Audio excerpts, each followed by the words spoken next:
This conference will now be recorded. And I am calling to order this special meeting of the Town Council of Surfside Beach. We're going to start with the Pledge of Allegiance. Pledge allegiance to the flag of the United States of America and to the republic for which it stands, one nation, under God, indivisible, with liberty and justice for all. All right, we're going to move on to public comment on agenda items. Any public comment? Thank you. All right, we're now into item 4 business. We're going to get into the budget. So I'm going to ask Mr. Vincent to start the presentation. Yes, sir. Good morning, Mr. Mayor, council members, residents and citizens and staff. I just want to kind of give the background of where we started at the budget retreat in early April. There was approximately $1.8 million deficit.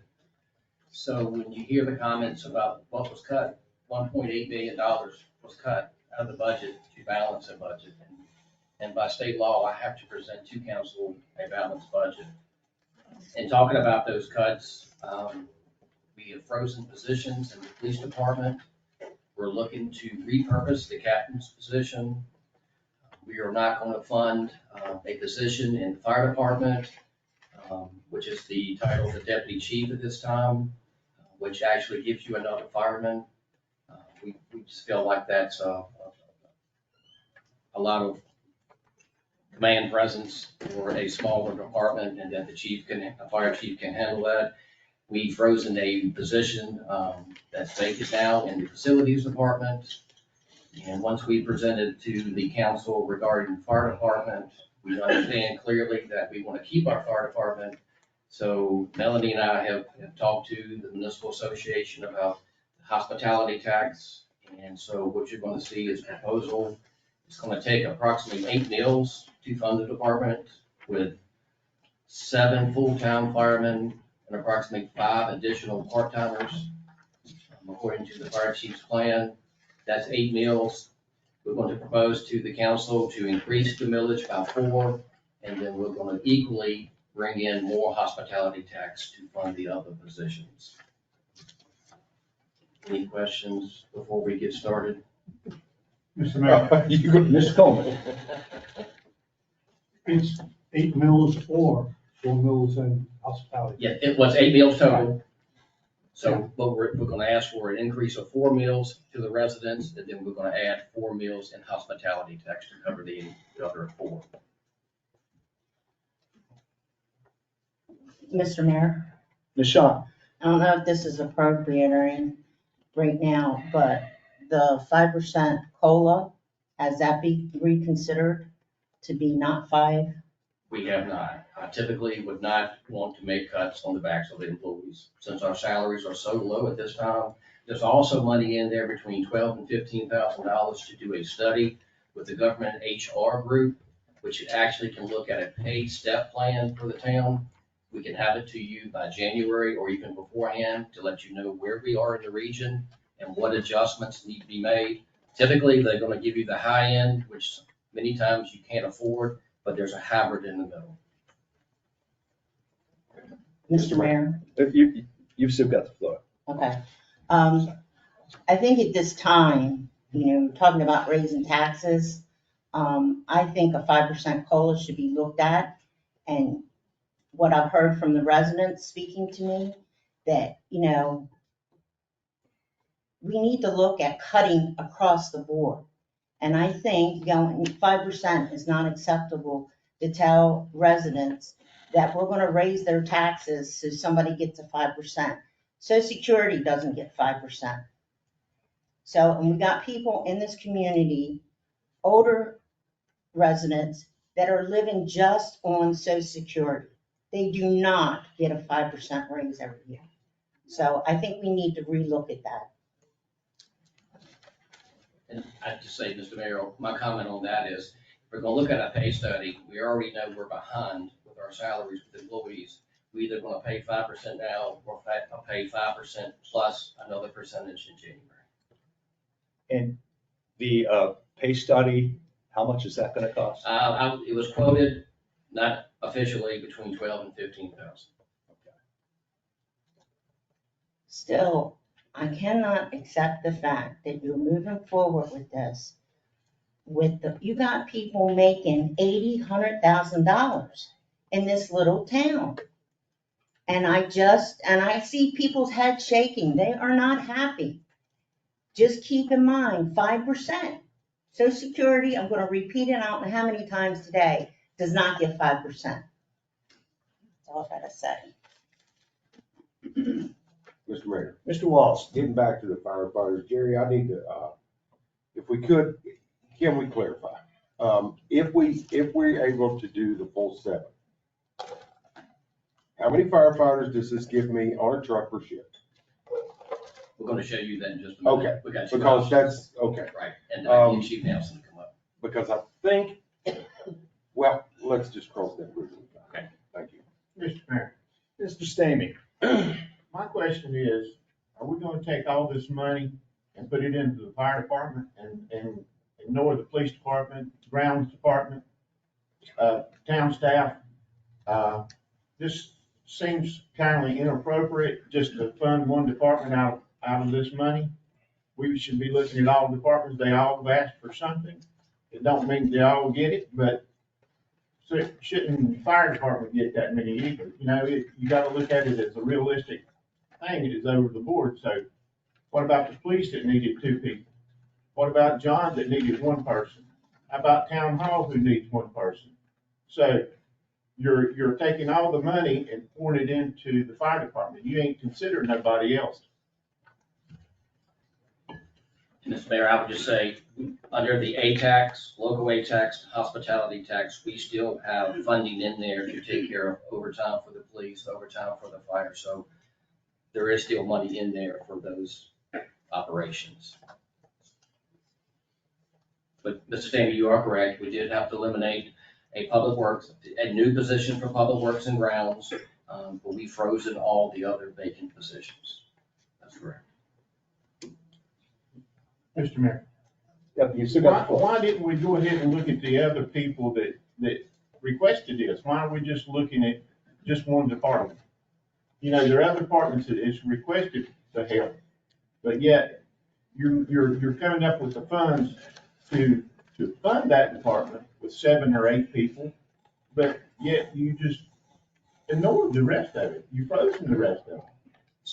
So departments will come in initially to the finance director and myself to make their initial request. Yes, sir. And then finance director and I will get together, look at what cuts are necessary to balance a budget. And then we meet again with the department heads to discuss eliminating new positions and freezing other positions. But we do have the senior accountant still in the budget.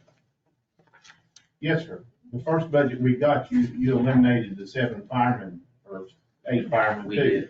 And now you went back and added them in. Did you go back and ask Kenny or the police department? I ain't gonna call Kenny by name, but did you ask the police department if they really needed them? Was it a request? Was it something they just asked for because they wanted to ask for it? Or did they need it? Did you ask John Adair if that's a person he needed or if that's just a person he wanted? He did, John Adair did justify he needed this extra position to help with the pier. And at this time, we have 2 technicians there, so we have coverage. And yes, his ground guys will still do some coverage on the pier to assist. But I didn't feel it was necessary to have a new position at this time. Mr. Mayor, Mr. Coleman? with this fire department, what happened last year is that we had money for 3 firefighters. We didn't hire them, and that was only for 1 year. So if we hire these people, you have a plan, 5-year plan or whatever, to keep the firefighters on. This isn't a one-shot deal. This is how we can sustain having enough firefighters in our department. Based on the revenues not growing and not being anticipated to grow much. I mean, they've grown over the last couple of years, but I think we're getting to a point where it's not going to grow as much. If there is extra revenue that we can utilize towards additional firemen and other positions, we will. I think the plan is actually to get, I think that, well, Chief Nelson can answer the question, but I think 3 to 4 to a truck, and if we need additional firemen, then we're gonna make that proposal to council. I just want to make sure this isn't, we have money for this year, and then 2 or 3 years down the line, we're back here again trying to raise taxes for something we thought we had. Also, I'm not saying I'm for or against the COLA, but if we didn't give the 5% this year, how much money would that save us? We'll do a calculation for you. Yeah, it doesn't have to be right this second, but I just, later on, you get that? Before we continue with any more comments here, do you want to start getting into details? I mean, we're still in the introductory comments, and I think we're touching on stuff you're probably going to cover anyway. Yeah, I think we're ready to get into the detail. Is that acceptable to the rest here? And we can get the 5% COLA while we're working through the rest. We can figure that out. All right, so go ahead. Well, I think the first one, I think there was a question to the events breakdown of object codes 472 and 473. This dealt with the parade, Christmas parade and employees. You have that in front of you. Where are we looking at?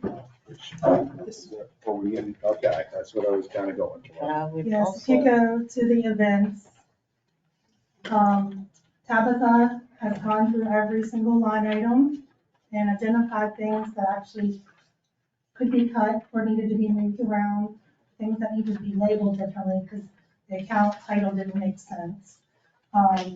So if you look at the last page, she's actually cutting $18,000 out of this budget. Have a page number Page number 5. on the, Handout number D. Yeah,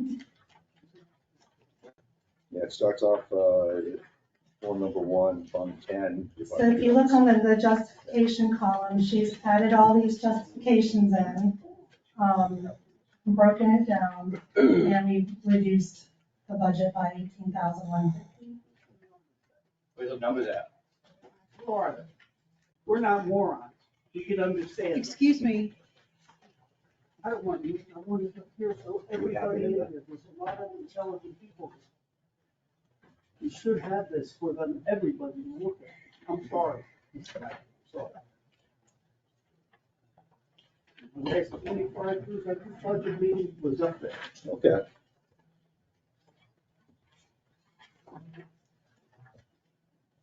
Facts. I'm out of it. So, we're moving on.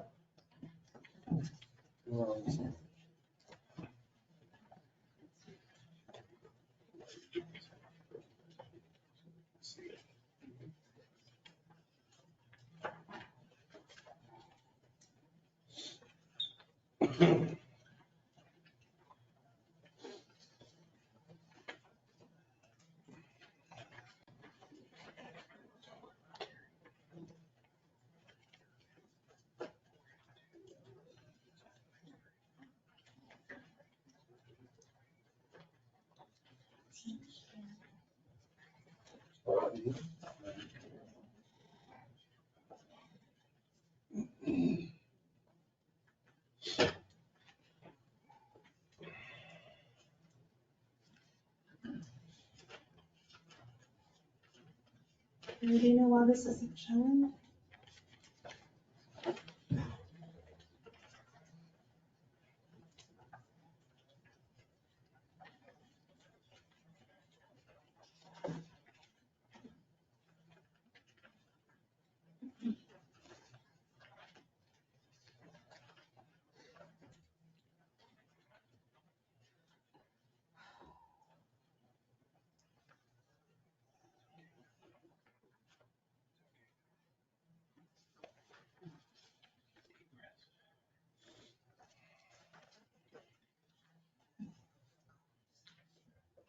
Mr. Mayor, This is Jamie. do we need to put a halt to this meeting till we get it organized, sir?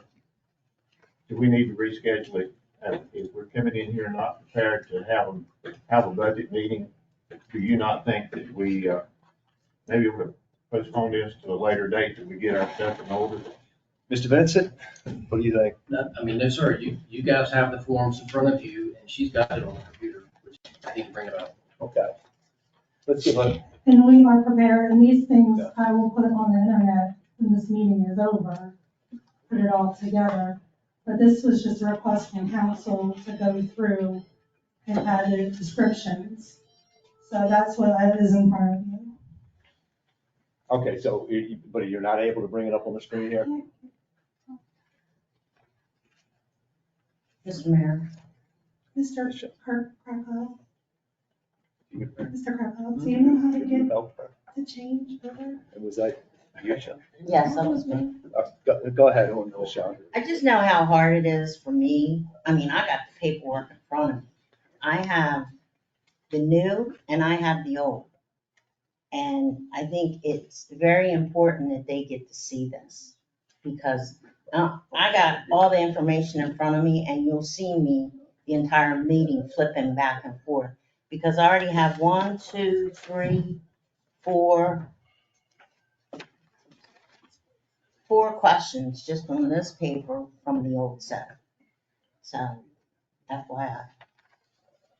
All right, well, we can wait a few minutes and see if we can figure this out.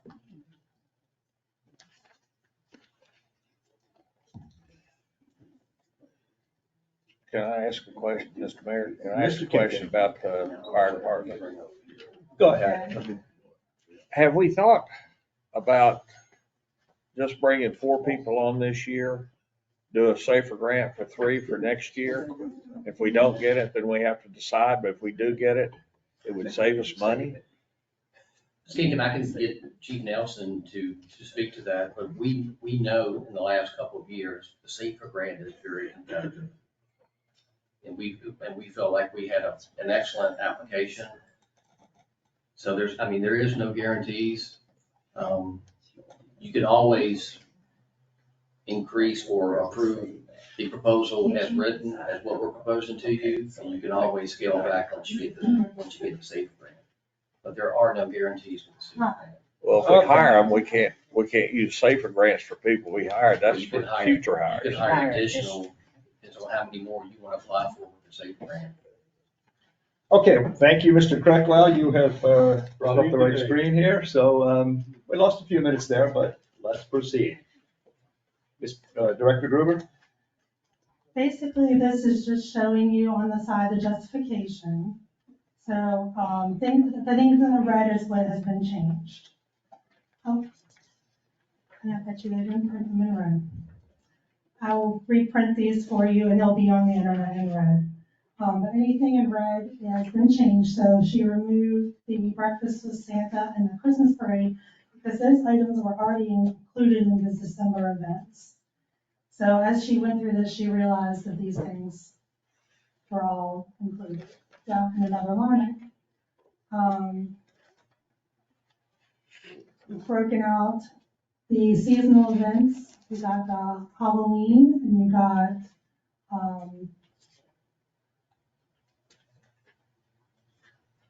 the Crafters Cove, the hula shows are underneath special events.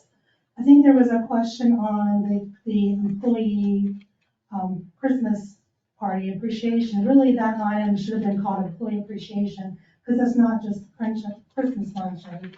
It is also a spring fling, which I think they hope to do Pelicans outing. Tabitha, is there anything you wanted to go over? No, other than we took another New Year's Eve fireworks out of there as well. And if you look under the special events line item 482, you'll see where we have remove. Those things were either funded elsewhere or taken out altogether. Mr. Mayor, Ms. Shawn? can you tell us which ones are completely removed and where they are now being funded at?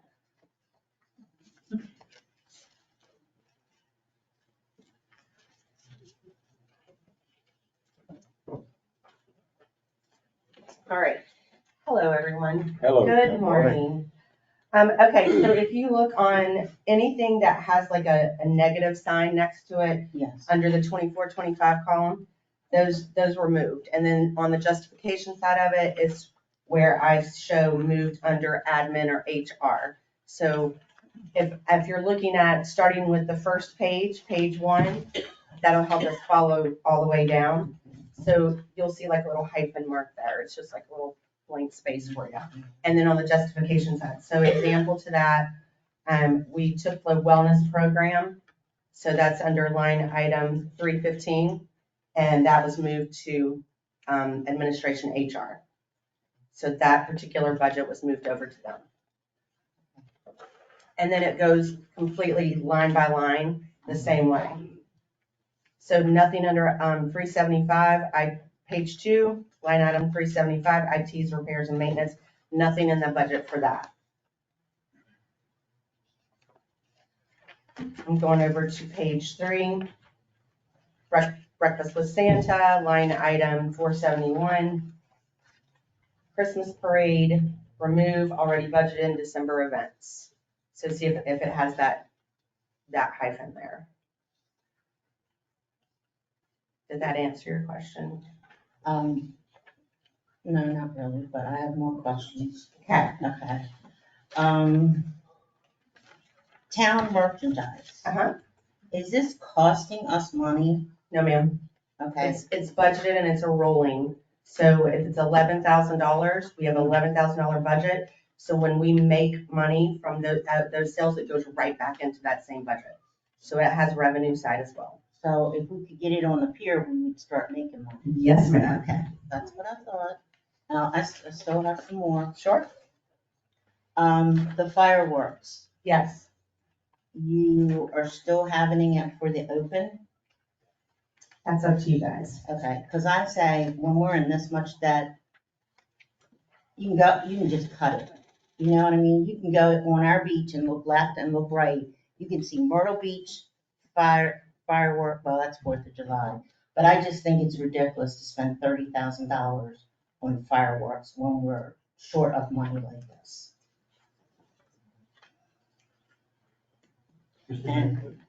Mr. Coleman.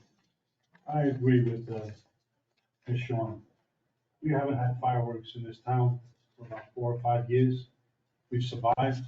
There's enough people who come here and blow up fireworks. When we don't have money, there's no reason to spend $30,000 in 15, 20 minutes. Okay, I guess what I'd like to do, and maybe this is the appropriate time, is let's talk about grand opening specifically and the grand opening in general and fireworks specifically. So we haven't had a pier for 8 years. It is a grand opening. We want to put a positive face on our town. So what do we want the grand opening to be? Is fireworks specifically a problem for everybody? And Mr. Coleman, you've already spoken, but go ahead. Different subject, but Yeah. I'm not for the grand opening at all. We're open. I don't see why we're wasting money on something that's open. It's gonna be open for 6 months already. We don't have the money. This pier has been a black pit, taking all of our money. We're like $7, $8, $9 million over. We're gonna spend another $120,000 to tell people it's open. It's been open. I honestly don't understand why we're wasting money. I just did want to remind you that the pier opening, that money is paid tax funds. That is not your own fund money. Yeah, but if you spend it one place, you can't spend it somewhere else. Right, you would have to So use it for we're trying- one-time items. We're trying to use that money to pay for firefighters. So I'd rather we use any tax or hospitality or something to pay for firefighters, correct? At this point, that is one-time money, so it would need to be used for one-time item. I understand it, but there's nothing else in our budget that we need it for. I mean, we're good, right? We're not 1.8. Actually, you could repurpose that. I just wanted to remind you that No, I that was understand over that. It's there. just that we could probably use it somewhere else. We don't have money. It's like you can't feed your kids. Well, let's go to Disney World. It doesn't work like that. This is a budget, this is a way of living. I mean, we can't have all the bells and whistles when you can't afford to eat. And this is where we'll come to. We have a $1.8 million deficit. We're in trouble here.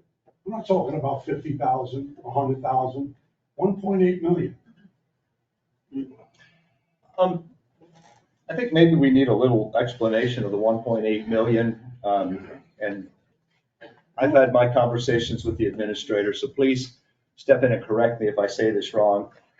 In previous years, I think we've pretty much had the finance department leading the budget process and kind of saying, this is the money allocated for different departments. And this year, I believe Administrator Vincent asked for everybody to say what you really need to run your department the way you think it should be run. And that produced the huge number that he said is 1.8 million above what we have in revenues, ongoing revenues. Fund balances is another story. We have fund balances in various areas, but that's not necessarily going to cover ongoing expenses. So Administrator Vincent worked with the department and cut out the 1.8 million, which basically put us back to kind of where we are. We're not adding new people for this or that. The one thing that was the glaring issue was the fire department that we've pretty much neglected the last couple of years. I mean, we've said we're going to add people, we didn't really follow through and do it. We heard from the town that the vast majority of people want the fire department, so now we're trying to work through that. And that's going to create some other expenses.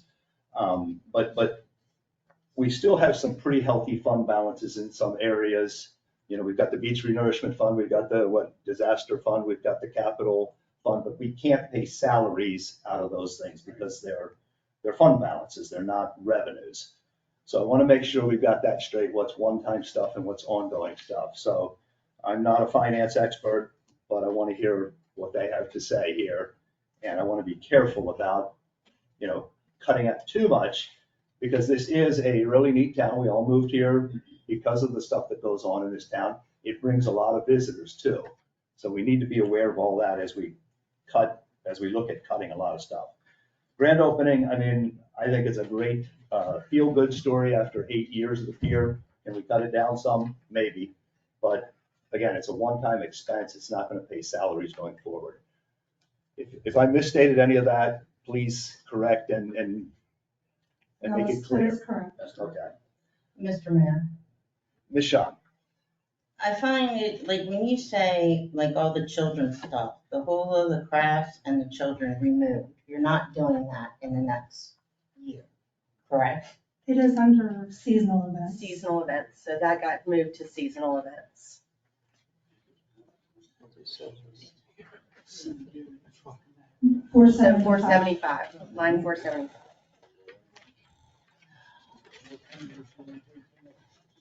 The reason why I was concerned, we're a family beach, and I want to ensure that, you know, you still have children. I'm trying to find a balance between serving our family beach with our children and our senior citizens.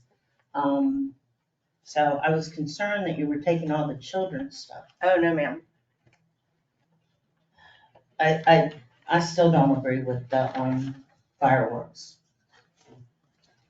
Okay, so that was what I had asked about before. I think we've had a little bit of general discussion. Let's talk about fireworks. Who wants to say something about fireworks? We've heard two viewpoints. Anybody else? Mr. Mayor. Mr. Kreckler. I'll add my 2 cents worth.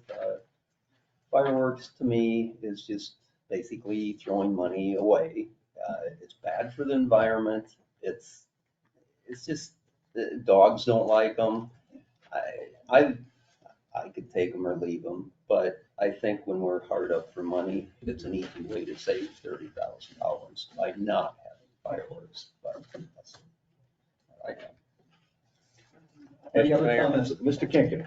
I'm going to be off task because I'm not going to talk about fireworks. This isn't the first time we've had a budget come to us that was, the initial input has all the wants of the departments.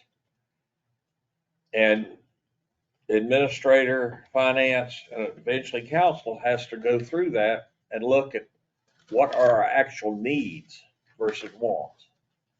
And they did that. That's how we went from a 1.8 billion deficit to a balanced budget, is we cut left the needs in and took the wants out.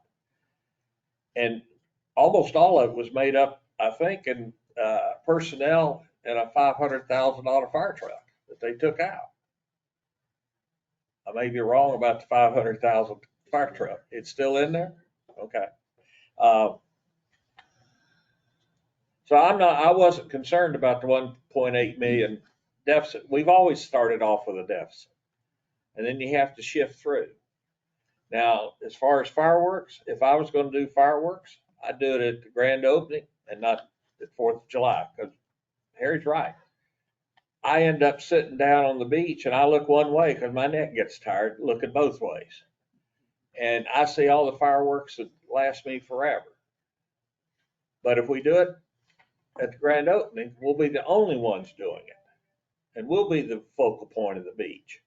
And you can see from North Myrtle Beach down here, because I see theirs go up in the water. And I know that's North Myrtle Beach because I can't see them. But I see fireworks going up out of the water. Frankly, I'd be more in favor of spending that money at the grand opening and not do 4th of July. We're supposed to be autistic friendly. That's not an autistic friendly function. I certainly say the dogs don't like it, because mine runs in the closet. But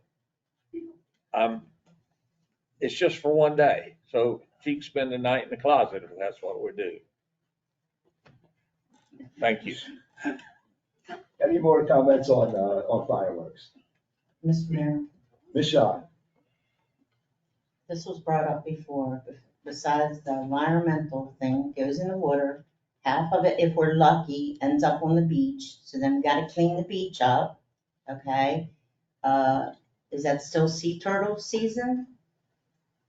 You know, there's a lot more things here involved, and the trash alone is ridiculous.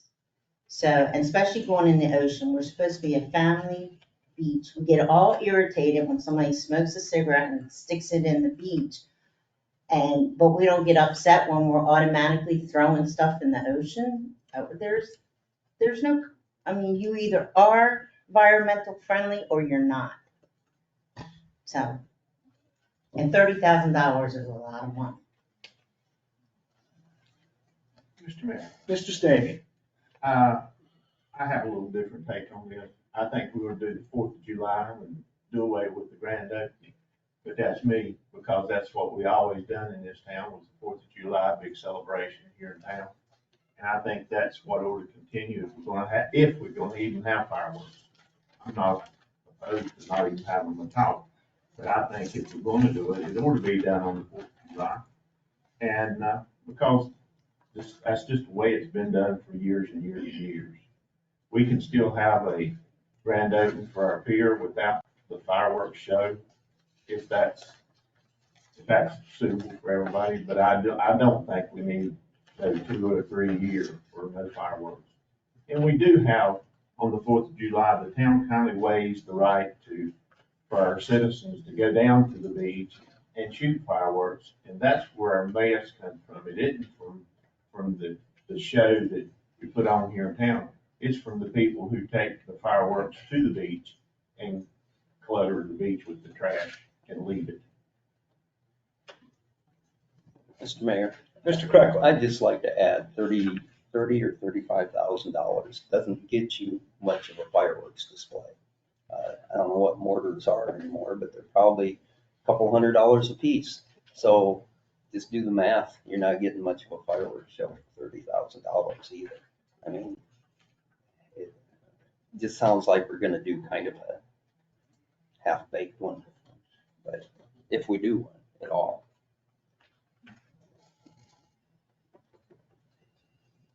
Any other comments? I guess I would like to, someone touched upon the grand opening itself. And is the whole number for the grand opening in here? We have that, That's an A-tax. okay. You know that, It's around 90 grand, I believe. and that includes 30, 35 Yeah, for because that was fireworks? with the roll Okay. forward that we Okay. came in the budget amendment. Do we want to talk about the grand opening itself? We can do that right now, I think. We may as well. We're on that subject. I know we're not in that area, but anybody have comments on the grand opening? I've heard a couple already touched on it. Mr. Mayor, Mr. Walls. I think the one thing that we need to make clear to this town, I mean, certain ways we're leading people to believe that the town is in, okay, dire straits, we're broke, oh my goodness, oh my goodness, oh my goodness. Every budget year starts out this way, with the wish list and what we can do and what we can't do. The main problem with this thing is, like the mayor said, there's a neglected department that now is at risk. And because of that, we just can't, as has been done in the past, cut them out. So now we've got to find ways to make everything happen. Anyway, I support the grand opening. Yeah, looking at, I believe I'm with Mr. Kinkin. If we were to do fireworks, I believe it should be at that. Because I know last year, I took my little 4-year-old grandson out on the beach, and y'all, there were fireworks everywhere during the 4th of July. Do we need to add to that at the end of our pier? I don't know. But the grand opening, I think, is important for us. We need to show, with all the negatives that have been surrounding that pier, we need to show people that it's opening, it's opened, we're settling into a normal Surfside Beach routine. We're going to get back to where we were before, celebrating our pier, celebrating our tourism. And let's get all that other noise about the construction, everything behind us. That's my opinion. Thank you. Yeah, I'm gonna go along, and that's actually a good lead in, Mr. Walls. Pier's been a big story for a long time and not generally positive. I'm so pleased at our soft opening, the surprise, 2,000 or so people there just for the town's birthday party, and the enthusiasm on the pier. I see people up there at all hours, every day. When the business is open, I think we're going to see even more. I would like to celebrate that myself. $90,000 for the whole thing, including fireworks, is less than 1% of this total budget. It's not going to, I mean, the whole events budget is about 2.5% of the total town budget. So we're not going to save the fire department through that. And I do like the image of the family beach. I think fireworks brings a lot of people. I think it brings a lot of attention. They've been going off for years. Yeah, maybe there's some environmental implications, but I'm one that believes the planet's pretty resilient. And I don't think we need to fret over every little thing we do. That's just my personal opinion. If we want to play around with these numbers a little bit, we can, but I'd like to do some celebrating for the change. And I'd be okay with the grand opening and with the fireworks. Mr. Mayor, Mr. Coleman. if we had the grand opening and we had fireworks, where would the fireworks be? Great question, Mr. Coleman. So I don't want the fireworks on the pier. So I've arranged 2 different options, and the better of the 2 options would be, I worked with Fire Marshal Keith Williams, and we came up with it's called the beach side.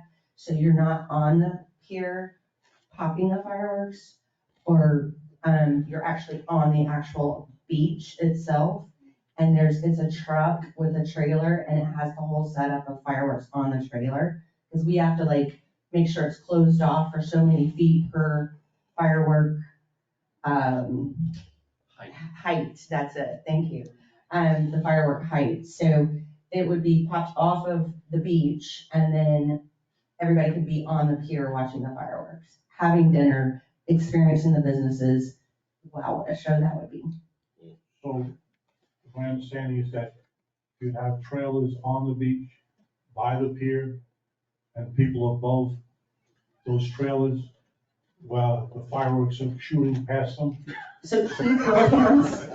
You would have people on the pier, and then you'd have trailers on the sand shooting fireworks into the air past the people on the pier. Within the legal limits of that, yes, sir. So I'm sure they, they have all the proximity of where things need to be. Yes, sir.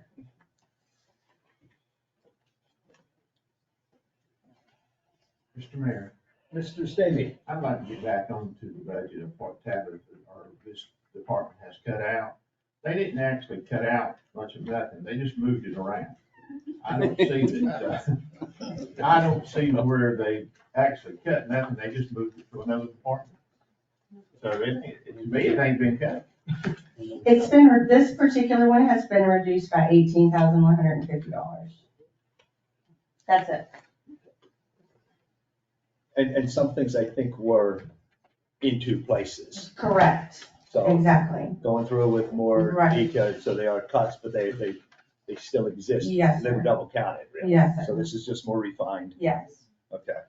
Mr. Mayor, Ms. Shawn, where in this magical paper here are the floats? So under Christmas parade, so if you look, 472. which is under now December events. And if you look to the side where it says the $9,000, so the $9,000 with the Christmas parade revenue, so $9,000 budget, we take in $5,700 from that. So now your town is paying $3,300 for the Christmas parade. Well, my question is, again, you start chipping away of all these unnecessary things. Floats. I've been here 8 years. Last year was the first time I saw not one float, but 2 floats. One was for council, and technically we weren't supposed to be on that float because there was more than 3 of us on the float. And there was business discussed. So I'm sorry to say, personally, floats, I just don't know how you can justify these things when you have people that can't even eat in this town. And whether it's $5,000, you should see how many people go to our food bank. It would wake you up, and they are residents in our town. So you're willing to spend $4,000 on floats? To me, it's ridiculous. We're a small town. Let's start acting like a small town. Mr. Mayor? hang on, do you want to speak, Mr. Vincent? Well, I just want to say this, let's not shoot the messenger. I'm not. If this new council wants to go in a different direction with this budget, let's not shoot the messenger.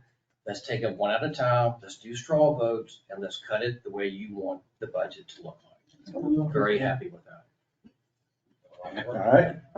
Mr. Coleman, go Mr. ahead. Mayor. Years ago, I know a lot of people haven't lived here for a while. It used to be, they used to get convertibles from the car dealership. And then how we ever evolved to floats, I don't know. This community is known for the golf cart parades. We have tons of golf cart parades. Each person on council can drive in their own golf cart. If they don't have a golf cart, I'm sure we can get someone to lend us a golf cart. I don't understand the whole idea about floats. Even in New York City, the politicians walk in the parade. I understand that some of us can't walk the whole parade route, but do what we do all the time is use our golf carts. It's a golf cart community. There's nothing wrong with that. On the float last year, I've seen at least a dozen kids who almost ran to get the candy underneath the float. What a sign of the times around Christmas time if some kid got crushed or even hurt badly. Don't like the floats, don't like the amount of money it takes. I'm not for the floats at all. Okay, we moved on to the Christmas parade. So a December event is $9,000, you said, right? For the Christmas parade. Yeah. Yeah. So Well, that's the budgeted amount. Right. It actually only cost the town $3,300. The town pays for 2 floats. That was the committee float and the town council float. If you look at the other money invested in floats, those come from Ed Piotrowski, realtors, et cetera, and they pay for those floats. So again, once all the total revenue has come in, the town itself pays $3,300 Okay. for the entire parade, And- because all the floats are not paid by the town. What portion of that is the town paying for the town floats? They pay about $700 a float, so about $1,400. Okay, because, we've been here $9,000 for floats, and now it's, when you start to bake it down, it's 1,400. Okay. For the So- floats, yes, sir. And to take care of safety issues, if there are any, we would then have to restrict anybody else from bringing floats. Is that what you're saying? No, we wouldn't have to restrict it because I've already come up with a solution for this year's parade, and we're testing it at this year's golf cart parade as well. So instead of everyone throwing candy from their floats, cars, walking, whatever that they're doing in the parade, what we're gonna do is have, when Santa comes to the end of that parade, when he's at the end, him and the elves, Christmas elves, will then give out the candy to the kids. So that the kids will get to come up with a stocked parade, and they will get to have the candy from the floats. So that's already been the solution decided. Okay. Mr. Mayor, Ms. Shawn? okay, you said we had 2 floats, one was for council and one was from the committees. Yes, ma'am. The committees, the only committee that was on that float was Keep Surfside Beautiful. Everybody else, And the business committee. We had Brandy from Gone Coastal Blues on the business committee. okay, so we had 2 people representing all the committees in Surfside. They were all invited. I know, Yes. but they were invited, and I Right, understand right. that, but I want the people to understand that we had a float for the purpose of committees. Correct. And it didn't represent all the committees. So I'm trying to get the facts out to the people. You need to understand, you can do, if I was good enough in math, we could do percentages, this is only 1%, this is 2%. But you start chipping away at this budget, I think it would be nice to have extra money, don't y'all think? Mr. Mayor, Mr. Stamey? now, on this budget, does that consider paying the police department and all the protection that we get under the rate? Is that considered in this $9,000? There is, yes, the budget is in there for the people that Out work. of the $9,000? Yes, sir. The budget is worked into that for the people that pay. So example to that, the 3,300 that comes off the top of the revenue piece comes up, that payroll would come out of that, the rest of the $9,000, yes, sir. Well, we have grounds where Yes, the sir. police department both has to work in these events. Yes, sir. And I just was curious to know that money was coming from here instead of the town, out of the town's Yes, sir. part of it to pay. Yes, sir. Okay, thank you, ma'am. You're welcome.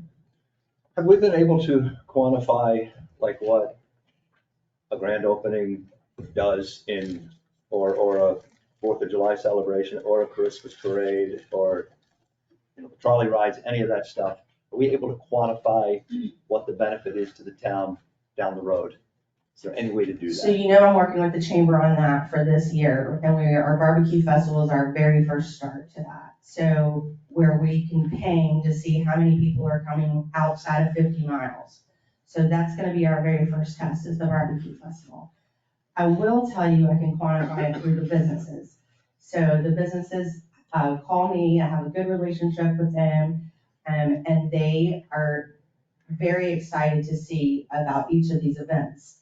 So example, I had one business call and ask, well, we are gonna have fireworks, or just reiterate, we are gonna have fireworks on 4th of July. And I was like, I can't do 4 fireworks on the 4th of July. Number one, it's double the cost. So an example, for September 21st, that cost doubles for July 4th. Secondly, you guys had to approve fireworks first, so I then struggled to even find someone that could do those fireworks at this stage in the game. So as far as quantifying, yes, I have partnerships with the businesses. They let me know there's a lot of heads in beds. We are working on a system now that they are gonna report to me on major events. If they're, I'm gonna try to explain if their vacancy rate or occupancy rate increases and decreases based on these events. So, and we're even working on codes. So like a barbecue festival, they would have a code that would track, people that came from the barbecue festival, and so on and so on. Christmas events, December events, the Christmas parade, whatever those events look like. So we're working together to make that happen. Okay, and do these businesses help with sponsorships to some degree? Yeah, they do. In fact, I want to just thank all the businesses ahead of time, because pretty much we have a very good portion of businesses that just bring things to, like, our golf cart parades for sponsorships, and they'll give us gift cards, or they'll give us merchandise or whatever that we can give away for the prizes for those things. So if we sponsor an event for a few $1,000s and we get, and I'm not talking thousands, but hundreds from here and there, these different businesses. We bring in residents and goodwill who then support those businesses and our accommodations and so forth. Yes, sir. That's what we need to figure out is, are we actually making money on these things? Sure.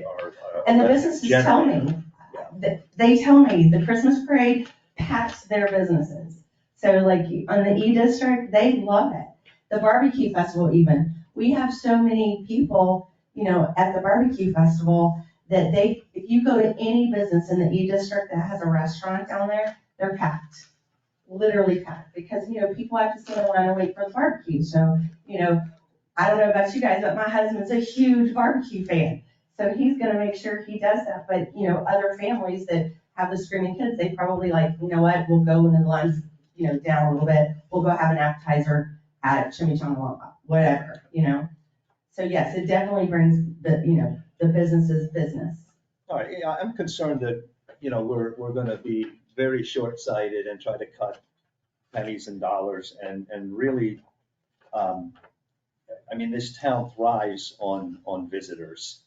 And not just the people coming in from the Northeast, but people coming to the barbecue festival from Socastee or Garden City or wherever, Carolina Forest. And I talked with them when I was campaigning, I found that, it's kind of hard to find residents sometimes. So I want to be very careful as we try to cut hundreds and a couple thousands of dollars, that we don't shoot ourselves in the foot and Surfside Beach becomes less the family beach, less of a destination town, because we all benefit from that, in my opinion. Mr. Mayor, Mr. Coleman. I'm not talking about canceling the Christmas parade. I'm saying get rid of the floats. I'm not saying cancel 4th of July. I'm saying there's enough fireworks on the beach for us not to have to do it. It's thousands and thousands of dollars. I'm not saying getting rid of this event or that event, but streamlining. And I don't know, is this the time to start making motions, to start getting rid of stuff? We're just gonna kind of make recommendations for it. We're not gonna do formal motions because we're not voting on the budget yet. Will I get a consensus of council on that? We can do that, yes. Yeah. That's why I've been asking for opinions on these different things. On the fireworks, I say that we don't do the fireworks this year. It sounds like we don't have fireworks for 4th of July already. We do not. So that's a But it's done on the deal. budget. But not for this year, for 4th of July. Yeah, one that was. But it's still in the grand opening. No, Okay. it says eliminate New Year's Eve. Oh, yeah.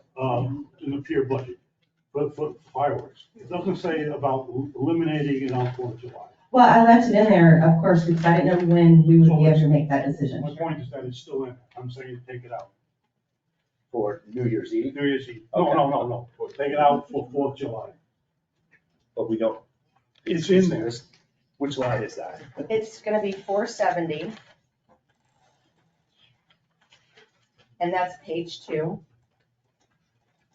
And Okay, there's the $30,000 for that. okay. And I see then the about it. second piece of that, the original 60, We took out the New Year's Eve fireworks.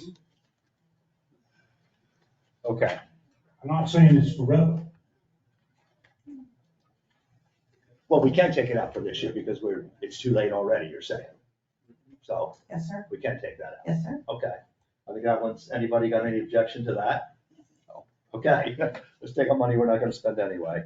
So we resolve that one. New Year's Eve, we can discuss that, or I'd rather talk about grand opening. We kind of have a mixed bag there. And New Year's Eve, I removed, so it's done. Okay, so New Year's Eve is out also. Yes. Okay, so we're looking at one fireworks show from now The for the grand next opening. 8 months, and it's the grand opening. And that's, you said would actually be a little cheaper than, kind of like flowers on Mother's Day and all that Yes. kind of stuff. Gotcha. So, one fireworks show, grand opening, what do everybody think about that, in or out? I've heard a few comments, I think we're kind of right around the middle here. I say no. I heard that, and I think Mr. Coleman's no also. No. And, I'm a yes. yeah, and Mr. Kutkow was, I'm gonna have to say no. I don't think we're gonna get much for 30,000. It's gonna be a pathetic fireworks show, in my opinion. I don't know. I'm a yes. Mr. Walsh, you got, okay, and Mr. Staney, what are you thinking about fireworks for grand opening? I think it's fine for the grand opening, You one can't- fireworks show a year. My- I've always Mr. said Mayor. that. You Whether- can't hold, Well, you can't hold. okay, all right, And then that's But what this is. okay, we're polling, sorry about that. We couldn't do it. I'm not gonna poll, I'm gonna give you my opinion. Okay, I think it would be good to have a fireworks show one time a year. To me, I don't care if it's 4th of July, whatever. I think it's one's enough. And I've said this back when we started this budget, that one fireworks per year is plenty. I think at this point that we're kind of pretty even, and we've already removed two. I think you leave it in at this point, and we'll further discuss it as we go down and get closer to final approval, but I think we can leave that one in at this point. And let's get a more of a definition on the entire grand opening, I think, is probably the best way to go. Let's understand exactly what we're paying for in that whole process, and then we can look at that as we go forward. Mr. Mayor, I do have another question. Is there any way to tell what events brings in the most outside people right now, or can we not tell? Like the Christmas parade, the barbecue festival, whatever it happens to be, do you have any kind of idea of what brings the most people into town on our events? So do I have an idea of which one would be the Yeah. better one to Yes. have? Yeah, I don't right now, but that's what I'm working with the chamber on, so we can actually get a footing, a place to start. Yes. And then, so they're, like I said, they're gonna ping and help me figure out that partnership with the local hotels. The issue is our town is so small that the way they do it, it's a grand strand that they look at. It's one big global picture. But we're doing a test with the barbecue festival to see, just from the barbecue festival, what that looks like from a tourist perspective. So I will be able to give you a better idea, starting with this barbecue festival. Okay.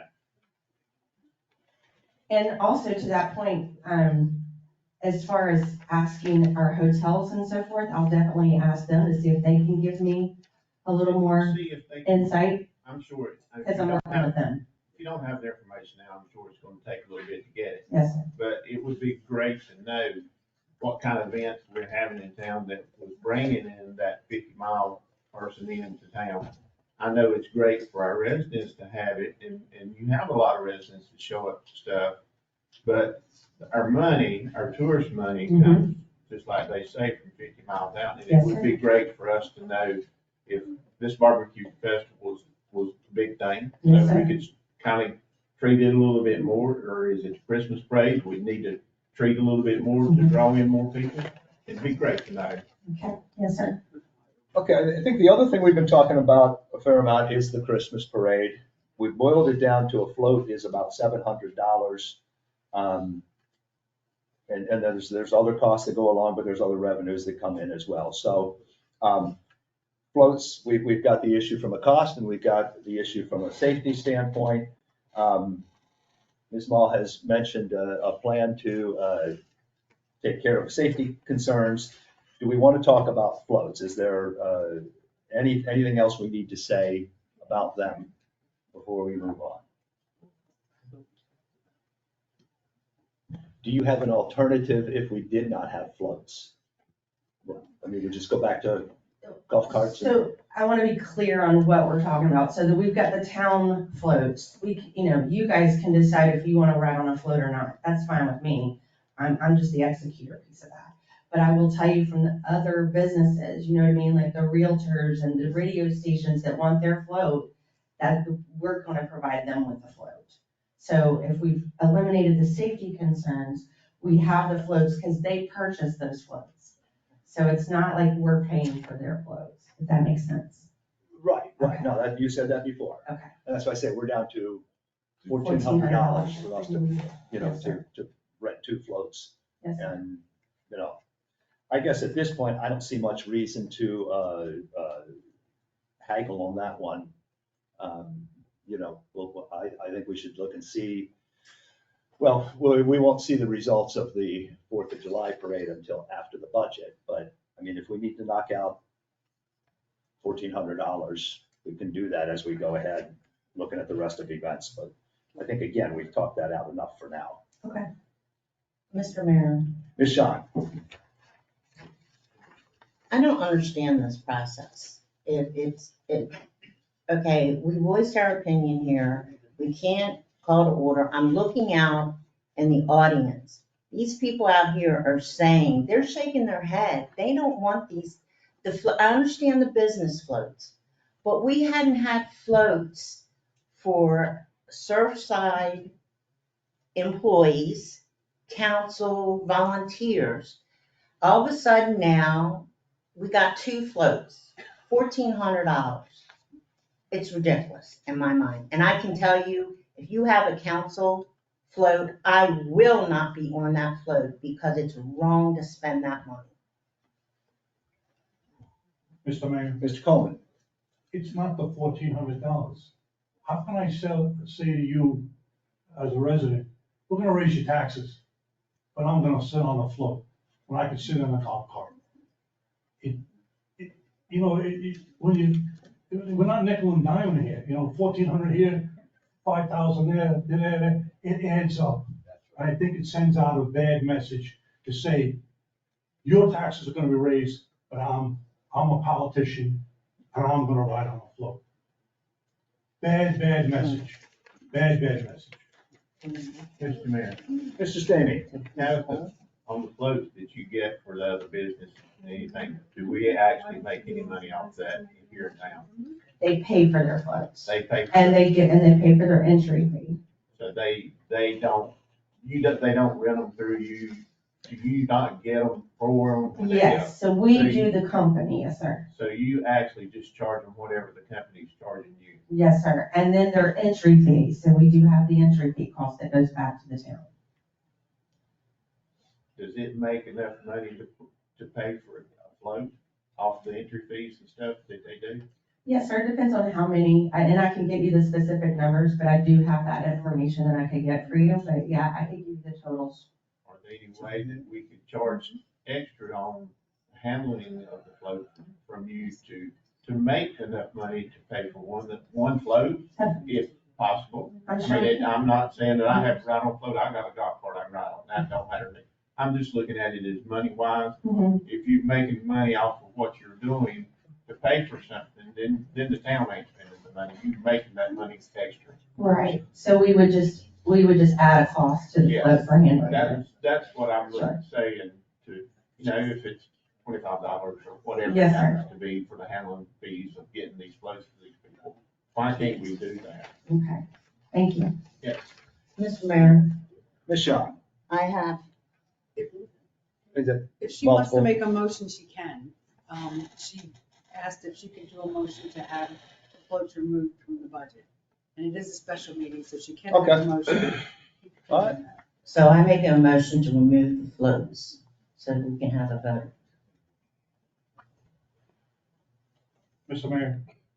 Oh, I have a second. Okay, we have a motion and a second, so we'll start discussion. I'd like to amend that motion now. Okay, I would like to say remove the town floats private floats, fine, but the town floats. Not saying nobody else can have a float. I understand, okay. Do we have a second for that? I second. Okay, all right. So we now have a motion and a second to eliminate town floats from the Christmas parade. Any other discussion? We've been talking about it a lot. I'm just going to say that in the interest of a unified council, I don't need to be on a float. I actually kind of think it's nice. I think it shows our town in a good light, but I don't want to make anybody uncomfortable, so I'd be okay with it myself. But Mr. Mayor, Mr. Krecklau. I would just like to add, I think it takes the fun out of the parade, not throwing candy. So if I'm sitting on a float, I'm just on display and they can throw crap at me. Thank you for that.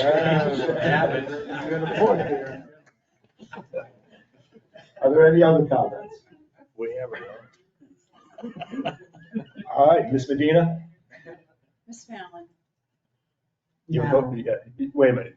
You're Wait, voting- what way You're are we? voting to remove Yes, the town yes. float. Mr. Kinkin? No. Mr. Cracklaw? Yes. Mr. Walls?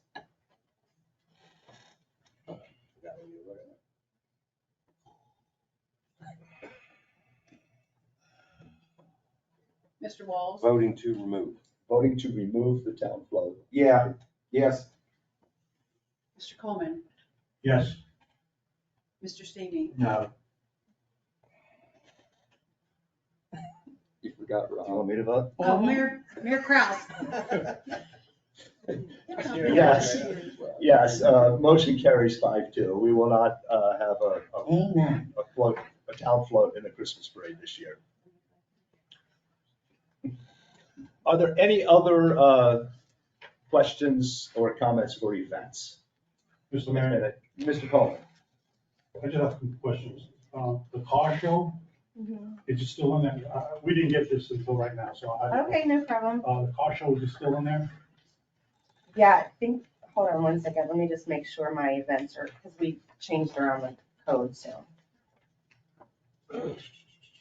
Seasonal events. Yes, that's in seasonal events, sir. And that's $8,000?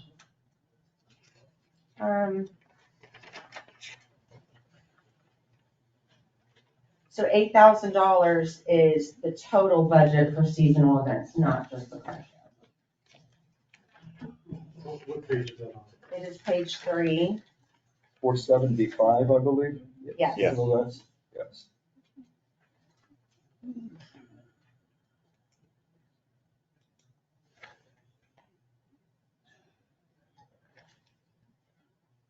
So I'm not sure how to read this. It says year-to-date 66,96,29 Halloween.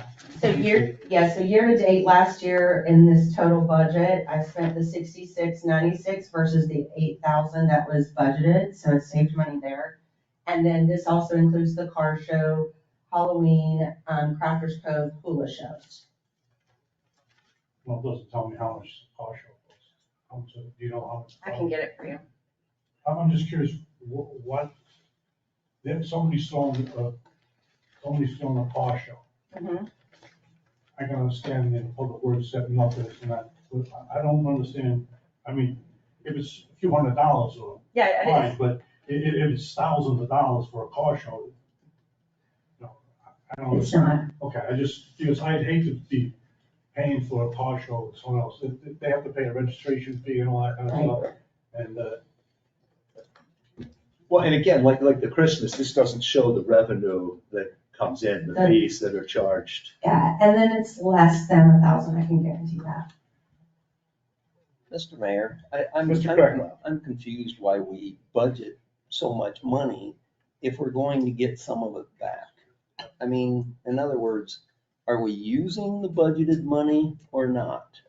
In other words, if it's 10 grand and we're getting back 9,000, why not just budget 1,500 so you got a $500 leeway? I'm just asking. I don't. Because you have to have a balanced budget and you have to have the budget to Well, show all then- the expenses to get there. But then you have the revenue side. And I do The get that, offset. but we don't really see the revenue side broke down as much as we do. It was in the original packet for the budget retreat. I will disagree because on the original packet, it doesn't even show any income from clothing. And we have a big expense for, not clothing, but the shirts that we Town sell. merchandise. The merchandise. We show a line item for merchandise going out, but we don't show a line item for merchandise coming in. And that's one of the problems I have with how our budget has always been. It's just hard to make sense of it until somebody explains it. And if it was wrote out better, and I'm not, don't get me wrong, it's way better than what we've had in the past. And it will probably get better as time goes on. But If you go back to your, I have the original. yeah, section number 2 from the budget retreat, Okay, and it says general fund requests. Yep. The first page you come to is general fund revenues. And the shirts are part of the promotions and logos and promotion sales. So it is account number 10-3500-240. Almost at the bottom. okay, all right. I mean, I guess there it is. But then again, it's not, it doesn't show the same cost center, kind of. It's showing, whatever, 4750 for the expenditure, and then it's coming in on 3,500. And don't get me wrong, it's nitpicky kind of, but it's trying to make sense of where the money comes in and where it goes out. Mr. Craig. I'll give it that. So I thought we had a different code for revenue versus this one here. Town merchandise, yeah.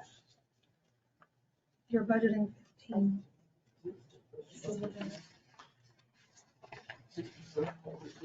So is that right? Yeah.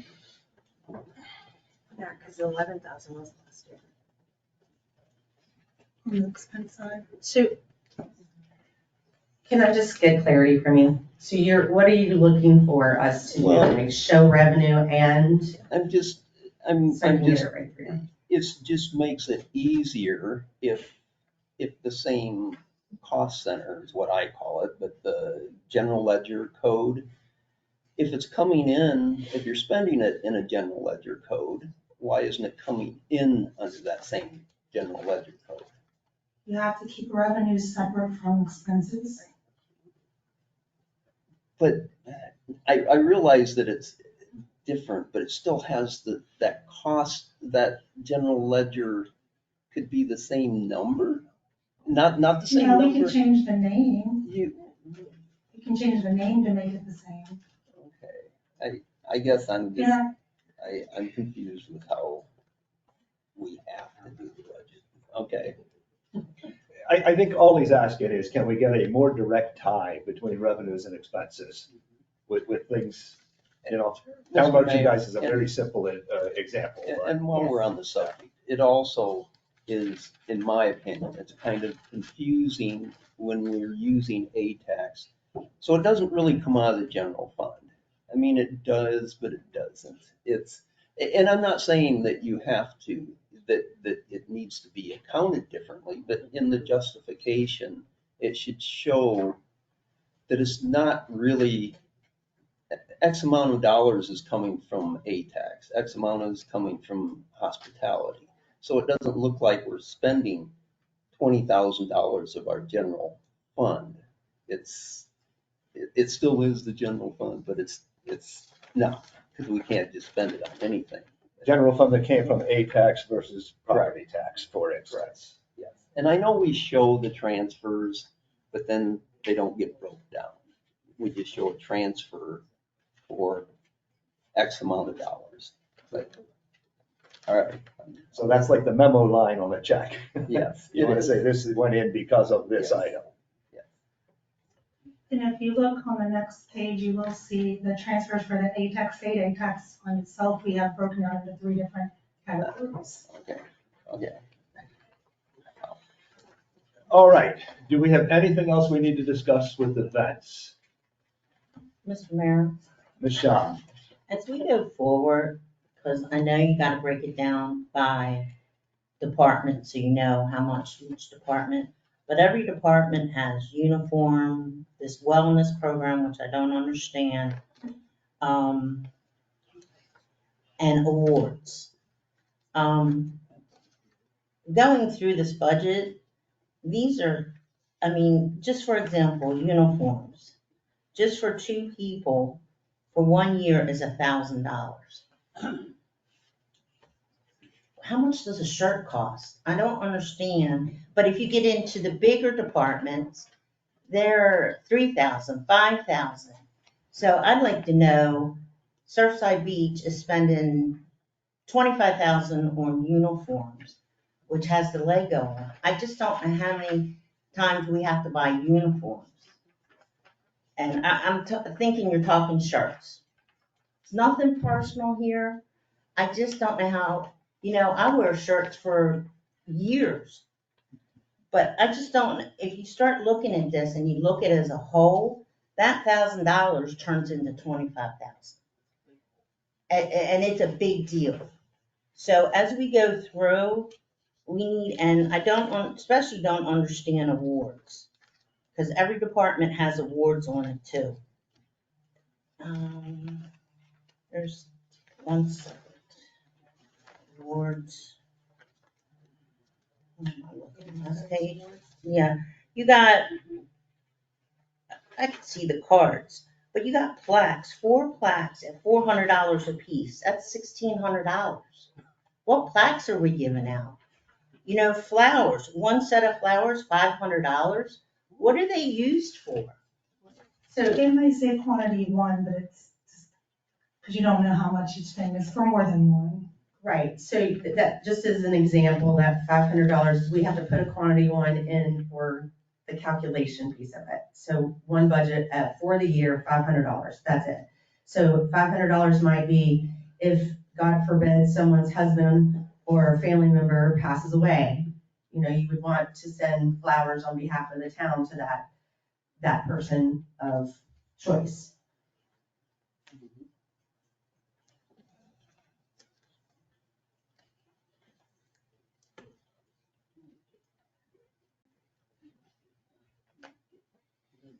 So, excuse me, so the town is paying, I guess I'm old school, we used to pass around envelopes. If somebody died in my unit, pass that envelope out and we sent it from the unit. So we're saying that when you have somebody that dies just within the employees, we automatically send flowers, cards, etc.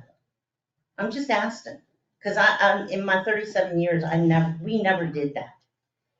So I just think if you start adding up, the people need to realize how much we're spending for this money. I mean, grieving, I've been there, I've done that. But you know what? When my parents died, the FBI did not send me flowers. My individual coworkers sent me flowers.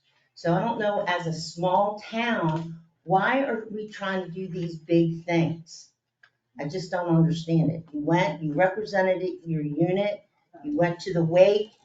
If you wanted to send flowers, you send flowers. And I know people, oh God, fact checker is gonna get on me about this, saying I don't like dead people. But let's get real here, okay? It's already been made a comment that I'm chipping away at things. But we got to start chipping away. If we don't, this is ridiculous. I'll be on Facebook tomorrow. Okay, that was, I've already got you on there. I want to try to do this in an orderly fashion, and, Mr. Vincent, I want you to present this as you see fit.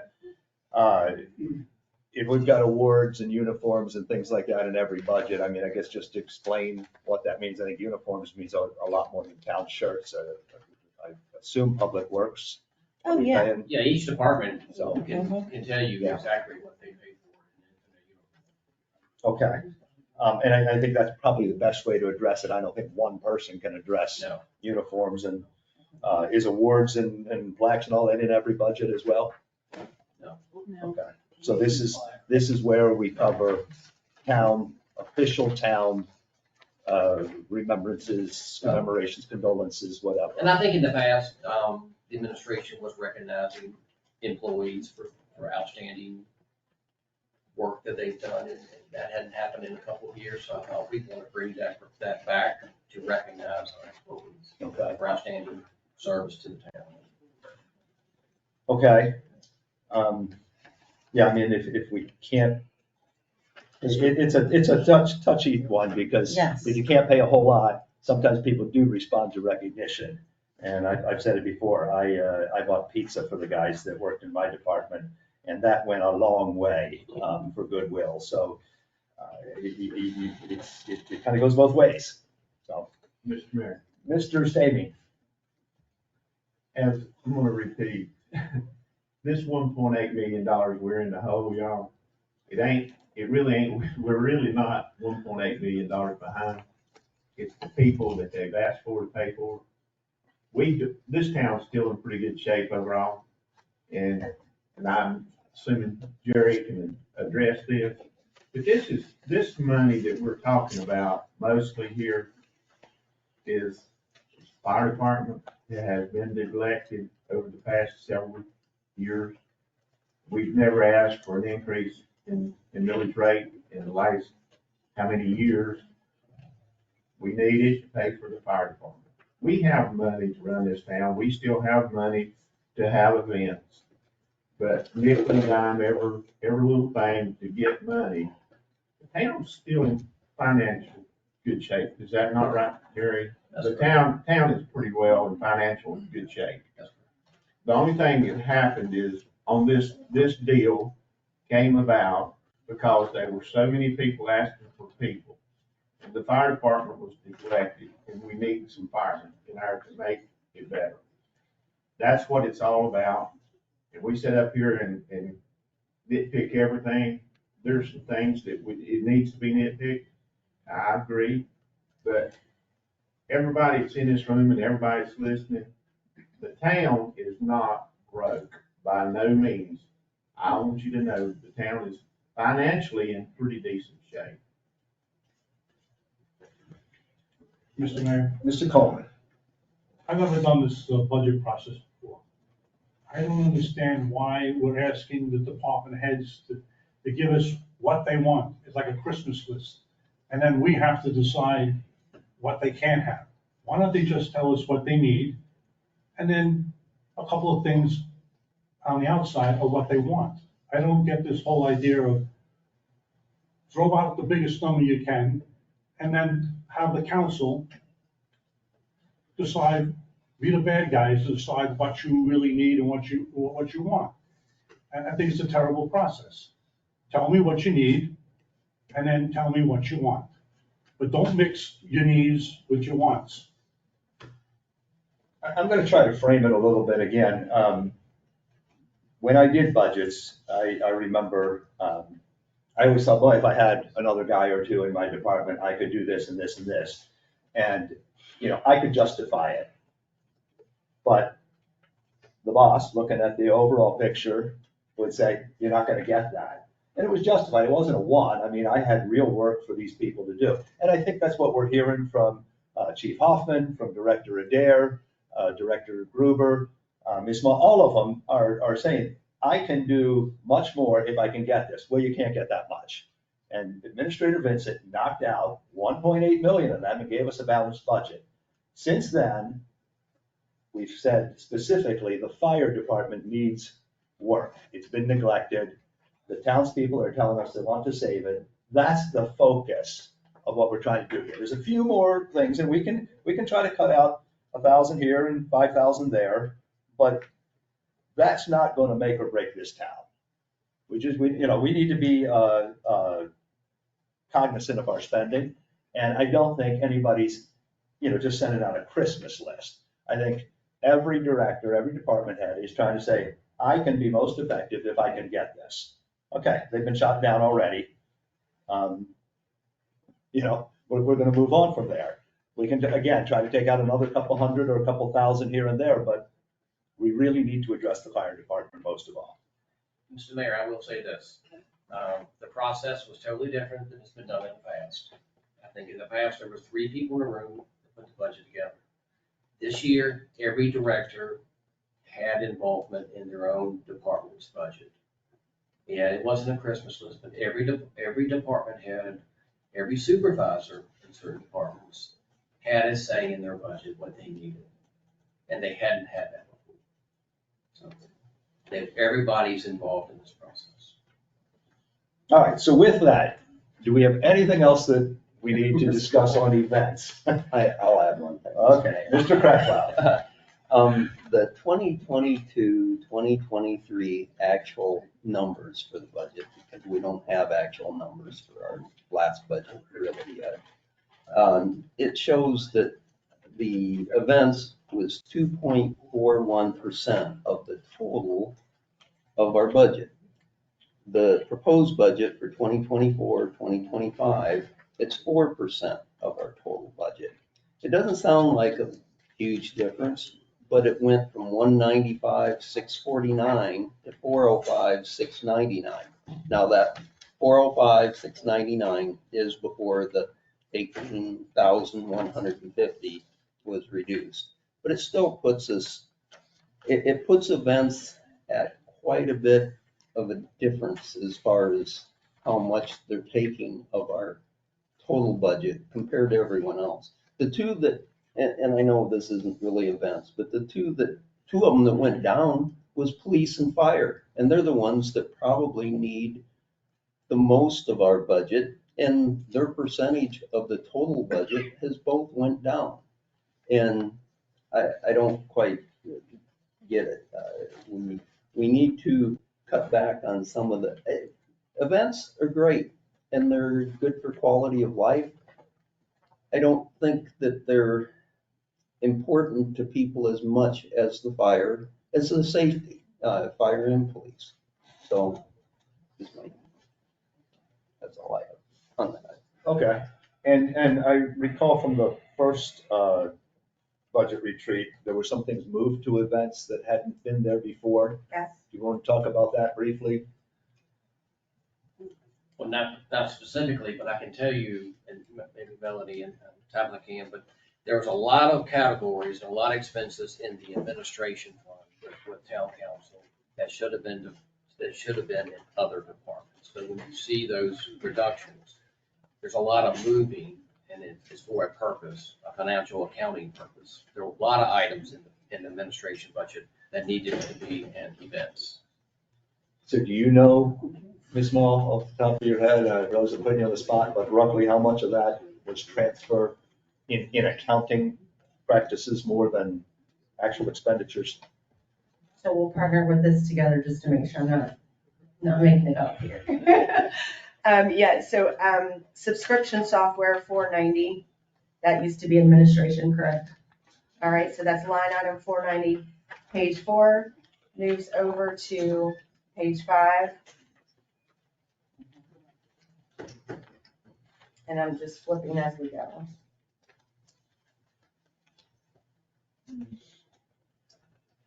Really your biggest increase in your budget? Yeah, that's the biggest increase. Mr. Mayor, Mr. I would say beyond past years, what is it? I don't know that there's many people who even remember when we had beer here, but no, I'm just kidding, I'm being facetious, but you have a grand opening this year. Yes, sir. That won't exist in any other year. Right. I mean, that was a big deal. So that was the biggest one, to answer the Okay. question. Okay. Yes. There's a little, there's little ones in there like communications, I think All was the in cards in the cards, and yes. Instead of being in administration, like the cards, the awards, that kind of thing was moved over. But if you look at the large money, that's. So roughly 90,000 for the year, and what was the other, what did that total to? 26, okay. Yes. Subscription software? So, yes. So 115, so if you take out 115 for The the. 90 is not in this budget. Right. Oh, Oh, this is okay, only okay. general Yeah. fund. All right, so we only want to take out the 26, so it's really like 360 versus the two. Correct. Yeah. Versus the 355 budgeted for this year.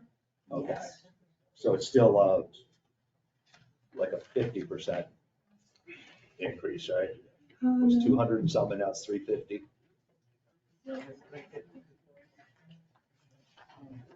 What was the number? you quoted? 350 is the current year budget. Right, and what was the number you quoted? Next year, I think he was looking at prior year what was actually spent. Didn't you have vacancies in that year? I'm not sure. No. I can get you the differences. Okay, I think we need to understand that better, but we still have time to figure that out. Right. Mr. Mayor, just for the record. Mr. Wallace. Could I please just make a comment? It seems like we've made Ms. Mull's life really rough this morning. But one thing we need to remember here is that accommodations and hospitality, a great deal of that, okay, from the town's point of view and justification, is because of town. We're able to justify the use of and expenditures of accommodation tax and hospitality because we have to give back to the 80% piece of our budget, which is the tourism, and what allows us to do a great many things in this town that do not cost our residents a dime. We are able to accomplish a lot of that and justify a lot of that because of the efforts we make towards our special events and that focus on supporting and growing our business community. So please, let's just be careful when you start cutting these things out. Coming from years of hospitality and a business owner, and I would just like to say you need to be careful because a lot of our tourism supports our businesses. And this is a cycle that if you go getting involved and cutting away at, it ain't gonna roll. It's not gonna work. So just, we need to be careful there. That's my comment. All right, I think we've talked about this enough for now, so Mr. Vincent, where do we want to go next? From the budget workshop, I believe there was a question, I think Mr. Craig mentioned, we've been purchasing equipment in the past, such as printers and all that. We looked at the lease versus purchase. So our accountant Joe behind us has looked at it, and it looks favorable to lease versus purchasing of printers and other equipment in our departments. So we are looking at moving forward with that. There was a question regarding the insurance cost us more for take-home vehicles with police and public works. The answer is no. So the next slide is really going to, I know Mr. Coleman had some questions that we had gotten information to, but I think we need to go to the slide with the fire department that Melanie has the scenarios. Okay.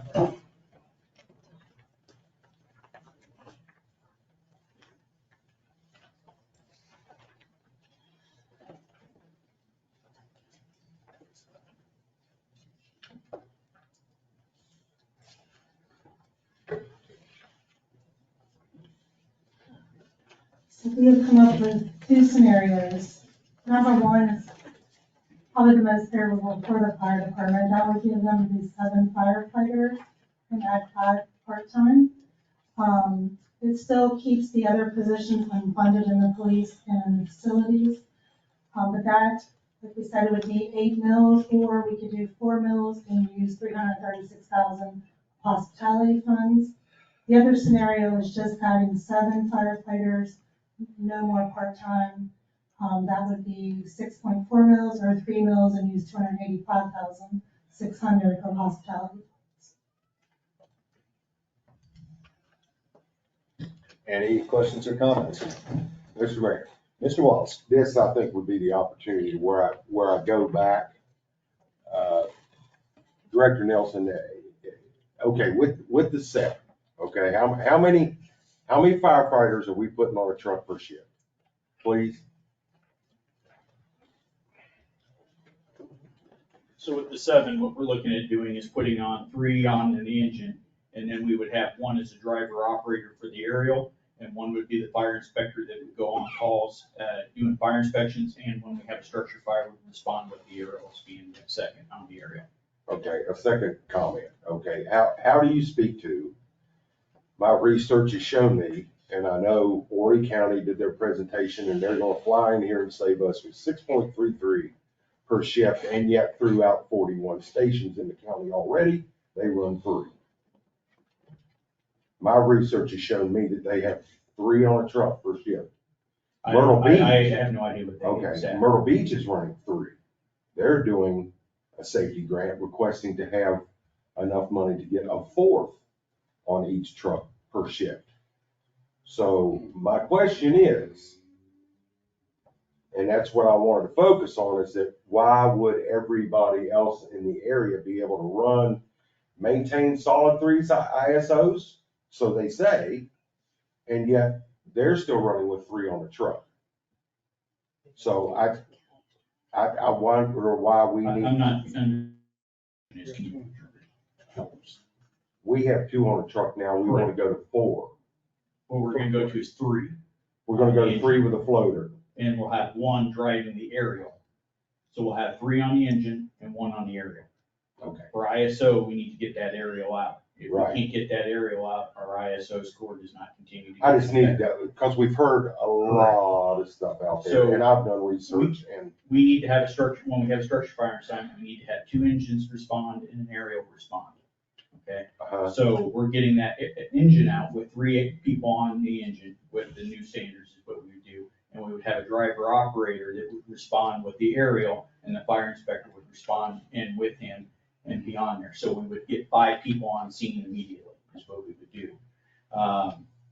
That's where we're at. Ideally, it'd be great to put 4 people on the engine. It'd be great to put 4 people on the aerial, but we're talking expenditures in reality, and this is where we're at. This is what we can maintain to do the minimum standards that we need to put on there. thank you.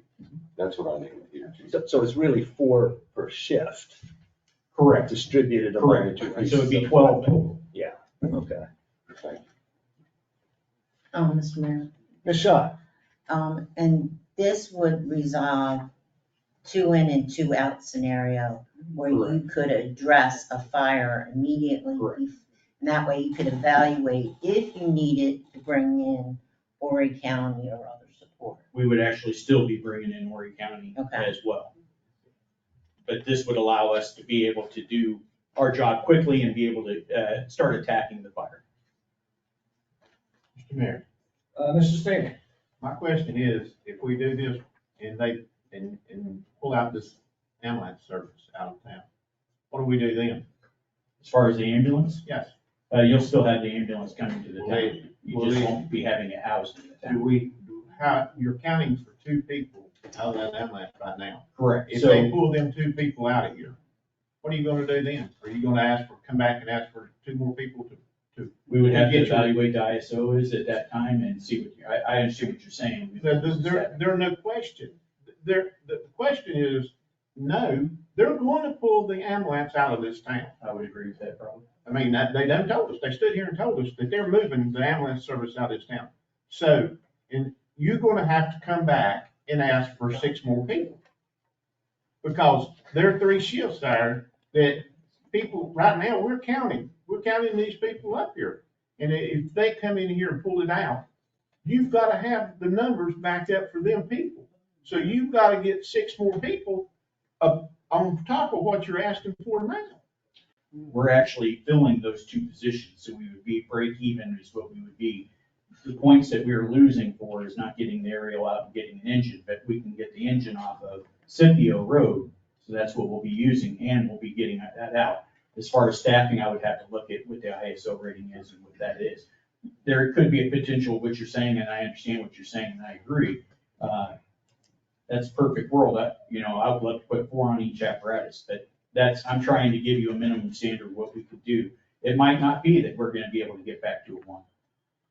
Can we try for it? Absolutely. I have no problem with that. Is a 2 gonna be any worse than a 1? Not by much.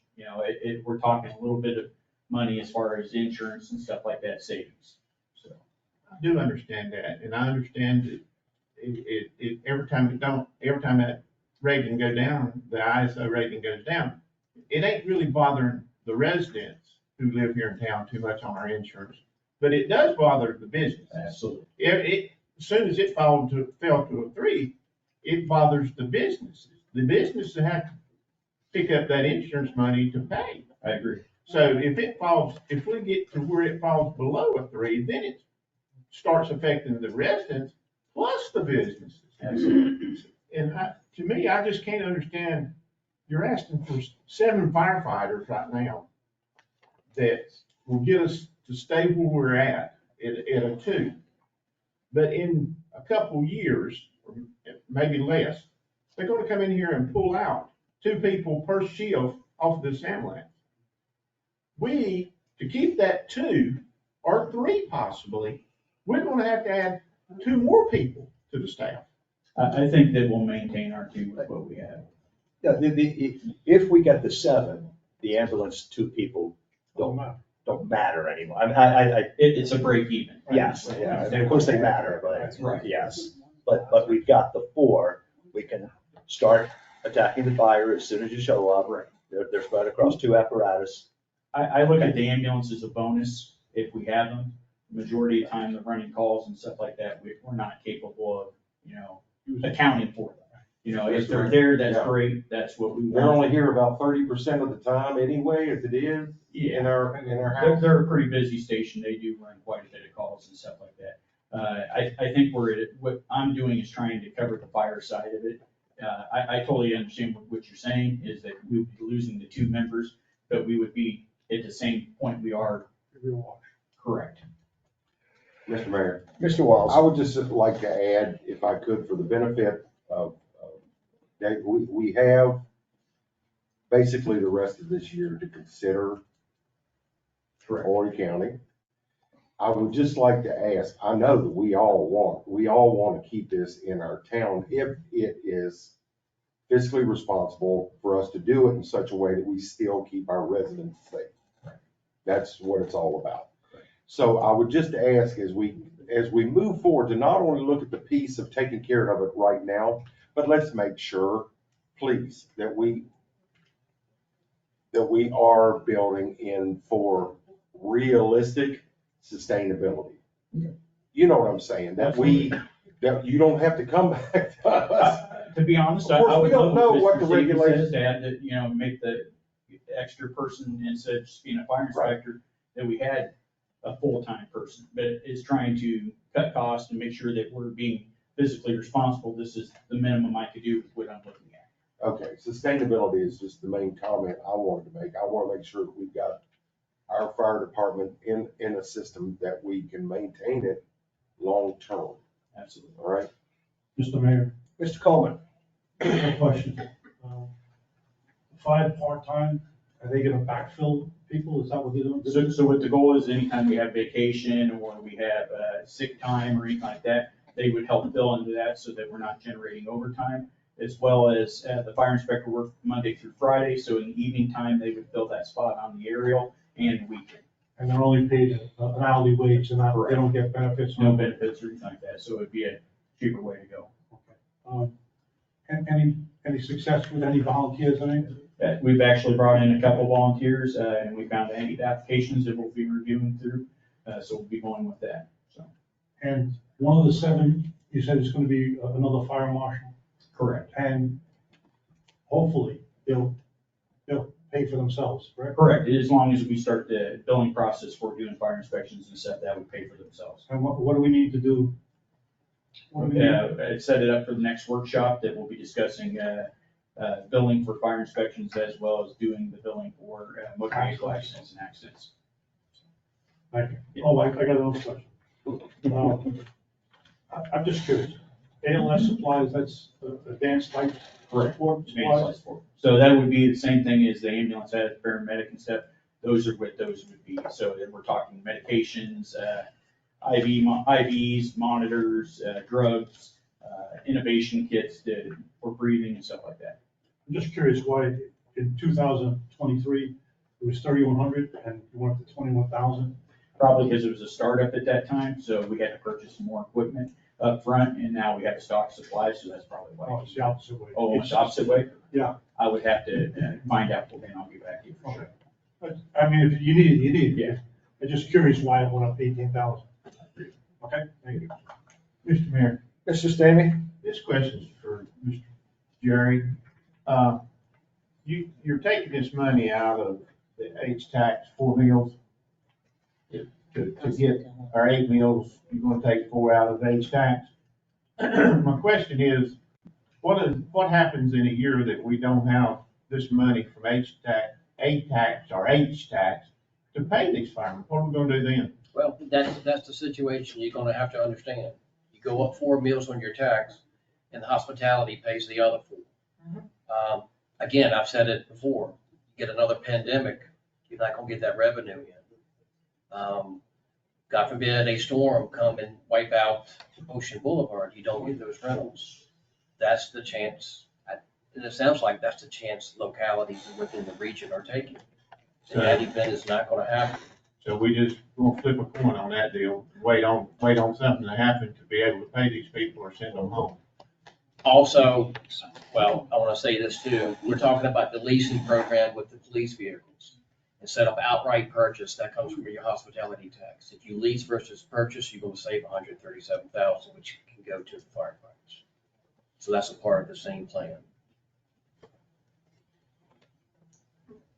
I'd like to see it for staying for, if we're gonna do this, I don't wanna see it come back in a couple of years and say, oh, we ain't got the money to do this, we're gonna be in the same situation. Then the deal for Maury County is gonna be gone.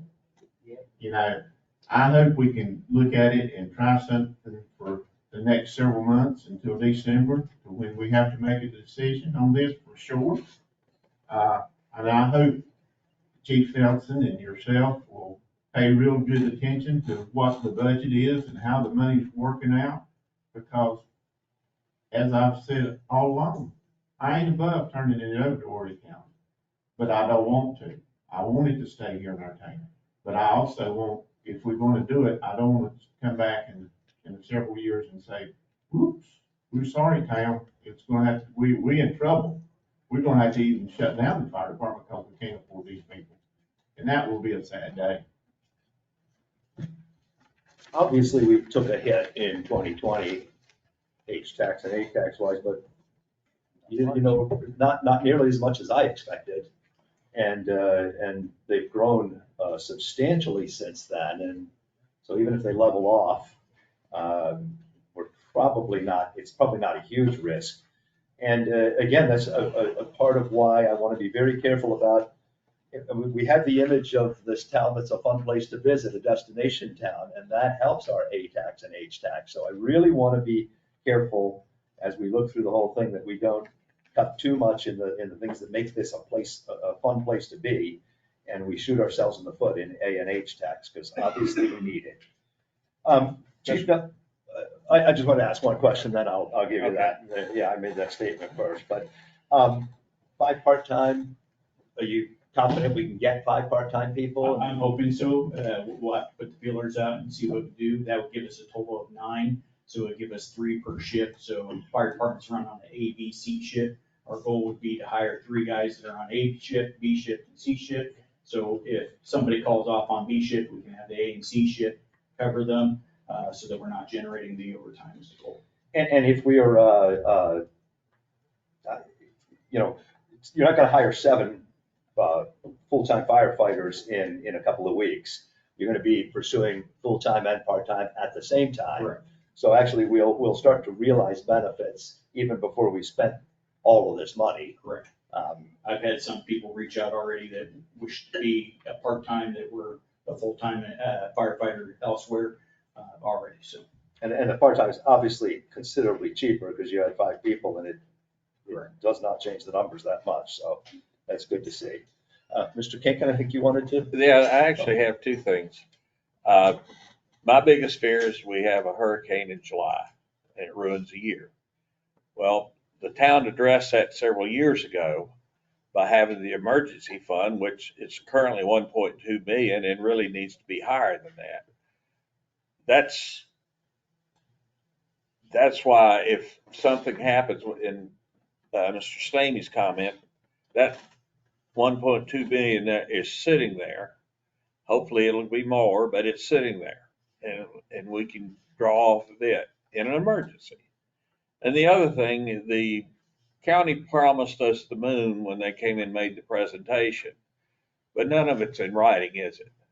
They're not guaranteeing us that they're gonna have 19 people in that fire department every day or every month. So they're not doing it in their other fire departments. Why would they do it in ours?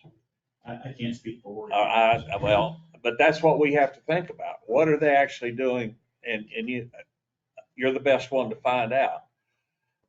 What are they doing in other fire departments, and why would they tell us something they can't promise?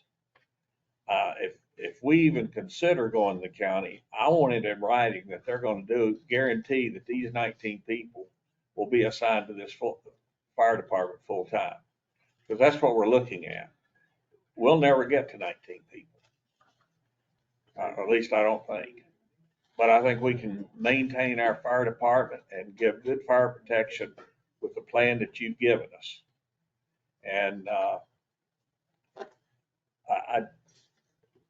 I'd rather take your word than some politician in Horry County. Thank you. All right, well, I have a question for Administrator Vincent. You mentioned about the police car leasing program, $137,000. Is that number baked into this scenario here? Okay, No. no. Yeah, it is. You agreed, okay. You agreed. It is, Yeah. it is. But you have to go with the leasing program. Right. Right, so, yeah, you're assuming that at $137,000, we're gonna see the benefit of So that. the hospitality tax, from that savings goes to the fire. Okay. I don't know that we need to hash this out more. I personally would suggest we put the scenario one, because we can always back off a little bit from there. But I would look at the full 7 and 5 part-time and see how far we can get through this fiscal year. Well, this first half of this fiscal year, and then we have the serious Horry County discussion by the end of the year. That's how I would look at it. Mr. Mayor, Ms. Shaw? for the audience out here and people that are watching, I know they can just listen, right? They can't see. Okay. Could you show the audience, because I didn't understand the mills thing, how much mills cost you? Can you show the next chart to show if we do 8 mills compared to 4, or the second scenario, 6.4 mills to 3? How much it will cost us, taxpayer? Yes, it's the one. So if you have an appraised value of, say, $300,000, 4 mills would cost you an extra $48 a year. 8 mills would cost you an extra $96 a year if you are a full-time resident. If you have a 6% property at $300,000, 4 mills, it would cost $72, and at 8 mills, $144 And that's per year, correct? per year. Per year. So divide that by monthly. $4 a month, yeah, for Yeah. 4 mills, for 300,000. I just know when I heard the mills, I didn't get it until they showed me this chart. And I have a question. I've asked this before. Appraised value or assessed value? Right. This is appraised. Okay. So we want to look at the higher numbers because our appraisals have gone up Yeah, significantly if in the your, last say few your years. appraisal went up to 350, you would, there's a formula to get your assessed value back 4% times that, and then you do the millage. But this This- calculation is based on Correct. appraised. Correct. Okay. So I just want It's to all, make sure the people formula is understand. baked in. Okay, to here. okay, But if your appraised value was 350, okay. then 4 mills would cost you $56. Yeah, this is the downside of the popularity of our area and the prices going up and our values go up and it sounds good and, but we do need to look at the higher end of the scale here. So we need to be aware of that, that's all. Mr. Mayor, Mr. Coleman. so you have two different choices, the choices. You're recommending is the 4 mills and the hospitality funds. Are you sure we can use hospitality for salaries? Yes, we are addressing, section 2 shortly to match the state, so there's no question about it. Sorry, section 4, not 2. Or is that one? Yeah. Mr. State, on that same question, can we use that money for anything? Not for anything. It can only be tourism related and police, public safety. So we can't use it for public works? We use a portion of it for, projects, right? Hospitality. Yeah, various things, park related, beach Yeah. access. If it's tourist related, tourists are using that. Once But for salaries, no. once we change this language that you want to change in chapter 2, you change the language to where you can go into H-tax and get that money and bring it over here to put it in general fund to pay salaries. Is it, once you It's bring, operations, which you're already doing it, but I wanted to make sure that we were following state law. we have been doing this for always, It appears. we've been paying for that many For people. operations, for some operations. I don't know exactly what it was tied to, but there was money coming in the general fund.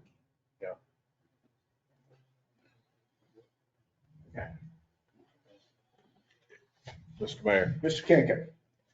previously we were told you could not use it for salaries. I could put everything in the building except persons in his building. I could buy a fire truck. I could do all the gear that they have to wear, tanks, radios, do all that with hospitality and A-tax.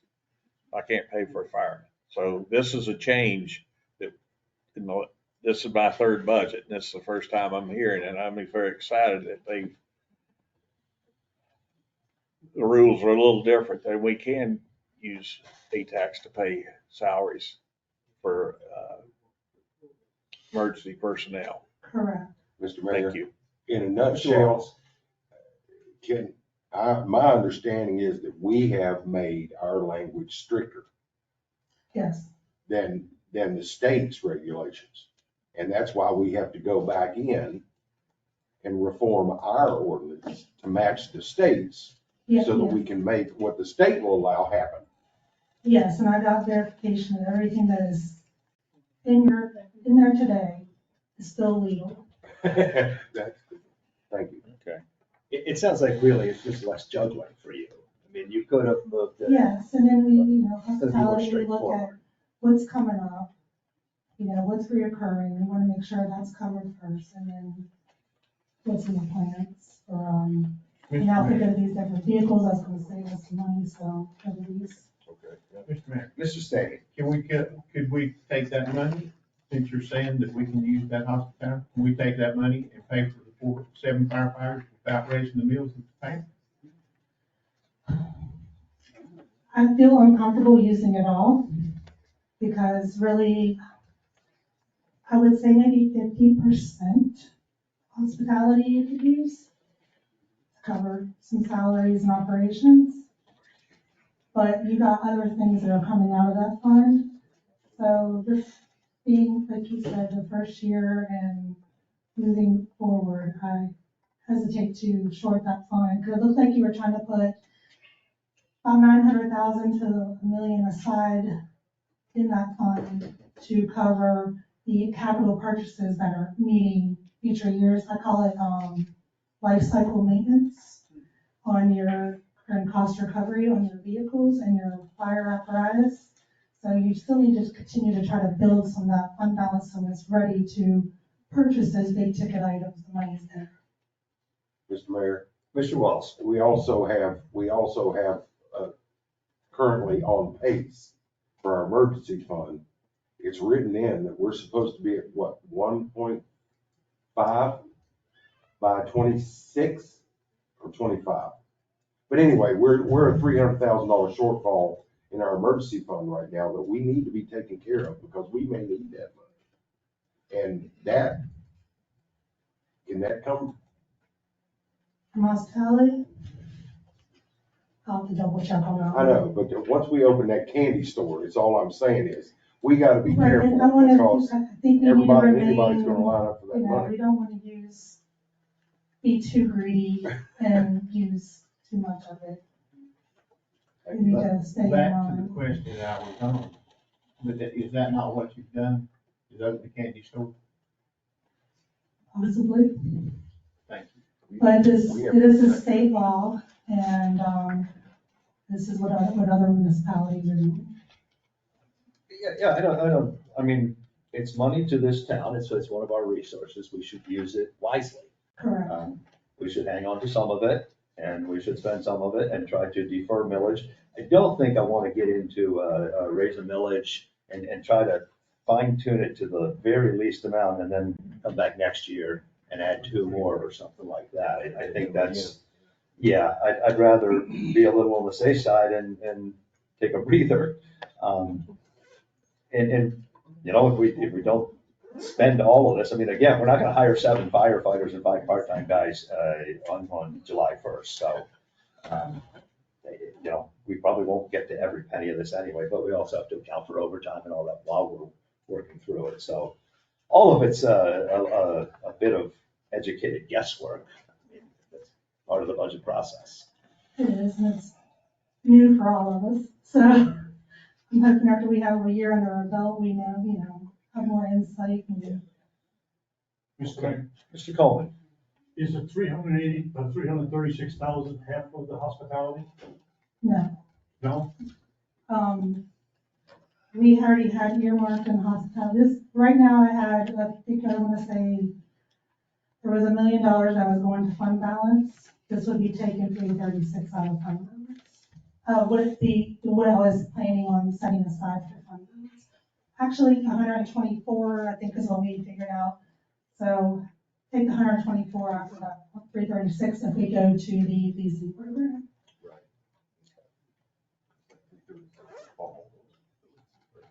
Well, I'm just trying, we're not hiring 2 police officers. Is there any more money in the hospitality that we can hire?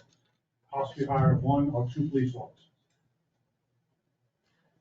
You can store. Exactly what I'm getting at. Get it exactly what we're doing. As soon as you open the store, everybody's gonna line up. Yeah. let's, Yeah, so she's got another page here, another scenario, if we wanted to add in, the police officers. You don't have to explain the numbers though, but there is another scenario where you can add back in the 2 frozen police officers. The other scenario I had was scenario 1, and then adding back the 2 police officers, leaving the other facilities unfunded still. It would be 6 mills and using 373,598 hospitality. it's 6 Can you- mills and Can I see that again? we didn't see it, did we? We're just looking at, No, she doesn't have. so it. it's She don't have that. 6 mills Yeah, plus how much hospitality? 373,598. 73,598. Also gets 2 police officers. Correct.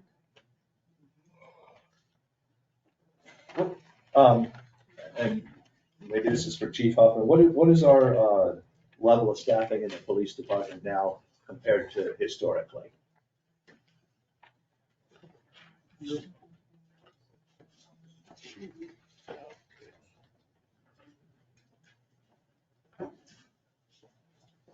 Right now, you've got your 2 frozen police positions, the frozen captain position, the lieutenant's position is vacant.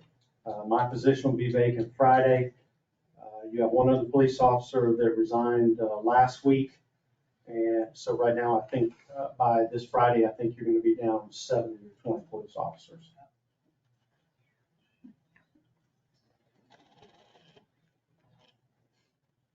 So we've been at 20 up until recently? We were 19 until council approved the additional training sergeant. We went to 20, and that was in the last budget. Okay. So, we run maybe 2 officers short, kind of on a regular basis, the regular term, maybe 2, but you're getting to a historical low right now. Okay, but we've got 20 covered in this budget now, or? No, you have 17. 17, okay.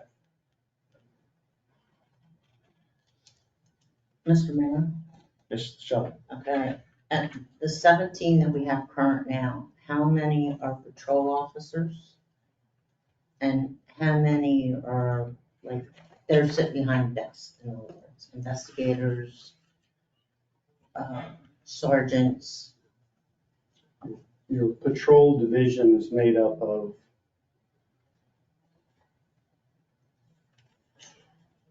I don't have a chart right in front of me, Okay. but 12 to 14 is your patrol division. Mayor, Mr. Stamey? that's out of the 17 that you got hired, right? That's what you're saying? The organizational chart, including frozen positions, is 17 police officers, but you're shorter than that right now. So that's back to what I asked for, what we were talking about a while ago. It's not for you, Kenny, but it's for Schroeder. That's back to what I'm asking a while ago. When Jerry voted, we've opened the candy store. Why not fund the police department too? Why not fund John's one that he wants? We got the candy store open. Let's go get some more money. Mr. Mayor? Ms. Shaw? I think we should, evaluate the personnel that we have. For the main fact is, I think we have 2 investigators. Do we really need 2 investigators? Let's get more Indians than chiefs. And I don't mean chief of police. I mean, we need a chief, but when I say the word, we need to look across the board. We need more boots on the ground. We need to get them off of 17. We need to put them in our neighborhoods. And so that's a whole nother can of worms. But I would like to have the breakdown of how many people are sitting behind a desk and not in a patrol car. Because anybody can go in a patrol car, correct? Police officer is a police officer. So I don't know if these numbers, I don't want to scare people. And I think this tactic of scaring people, we have to figure out, sometimes you got to move things around. Maybe you don't need 2 investigators. Maybe you need 1 and you need an extra patrolman. I'm not talking about laying people off. I'm talking about juggling the org chart to make it more safe in our town.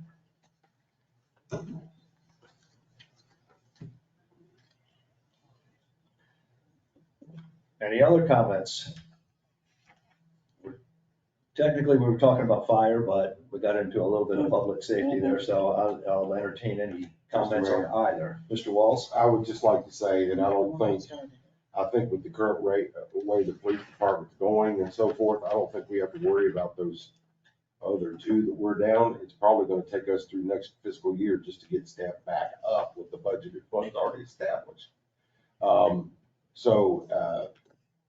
Again, I believe that we need to protect that hospitality budget. Just because the candy store's open. And I'm not sure, I was pretty impressed that even though we were projected to be allowed 10 meals, we only had to come back to the residents for, right now in that number 1 scenario, 4. Now we're talking about going, yes, we're going deeper into the hospitality tax, but we're also going up 2 more meals on our residents. And I don't think it's necessary at this time because, again, we're not at the normal 17, nor will we be for quite a while. So that's my comment. Anything else? Yeah, I'm gonna say I don't accept the candy store analogy. I think, we've got revenues. We've got revenues from property taxes, H-tax, A-tax, fees that we charge, business licenses. It's all funds that come into the town, and we need to spend them wisely. We need to account for public safety. We need to keep making this a destination place that people want to come and visit. We need to do all of our public works, and we need to staff properly. I don't call that a candy store. So, you know, it looks like we've neglected a particular department for a while, and we're looking at a scenario to improve that. And, you know, without neglecting anything else in the future. That's really all it comes down to. So we need to decide if we want to fund 2 more police spots at the same time. But that's really all it comes down to, in my opinion. So we've got the 2 scenarios for fire, 7 full-time firefighters and 7 full-time plus 5 part-time. And then we've got a 3rd scenario where we could look at 2 police officers. That's really what I think it boils down to at this point. And Mr. Mayor, when you talk about police officers, you're unfreezing those positions, you're not adding to them. Correct. Unfreezing, yes. Yes.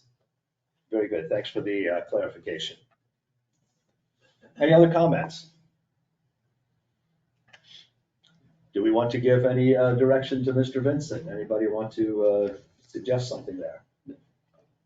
To go to another subject? Well, no, I mean, to which scenario?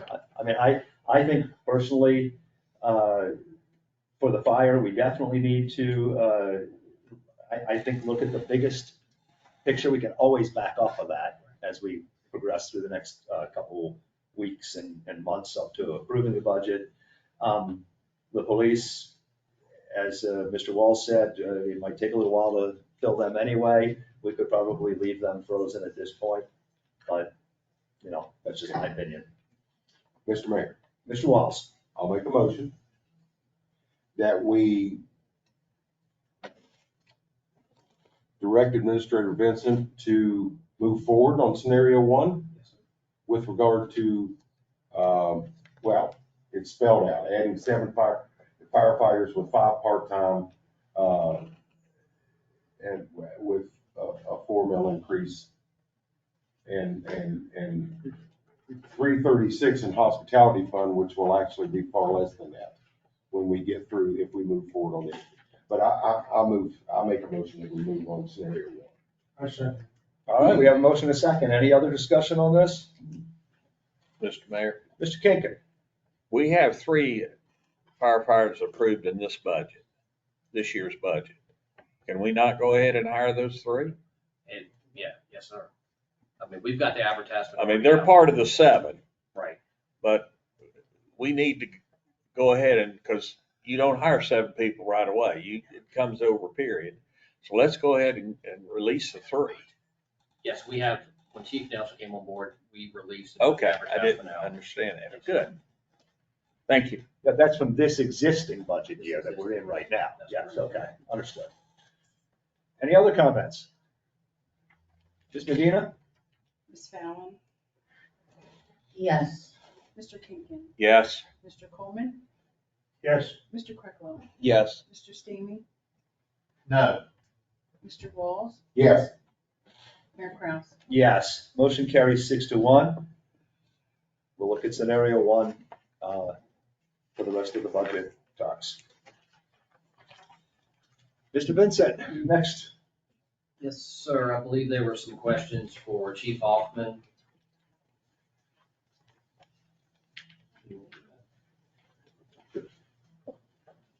Yeah, hold on, Chief Hoffman. So discuss the rollback. I just wanted to add this slide in here to let you guys know what I found out. Rollback millage cannot be set until August, so we will come back in August and have to set that millage. Because you have to have your end of the year numbers, and the county is still working on their numbers.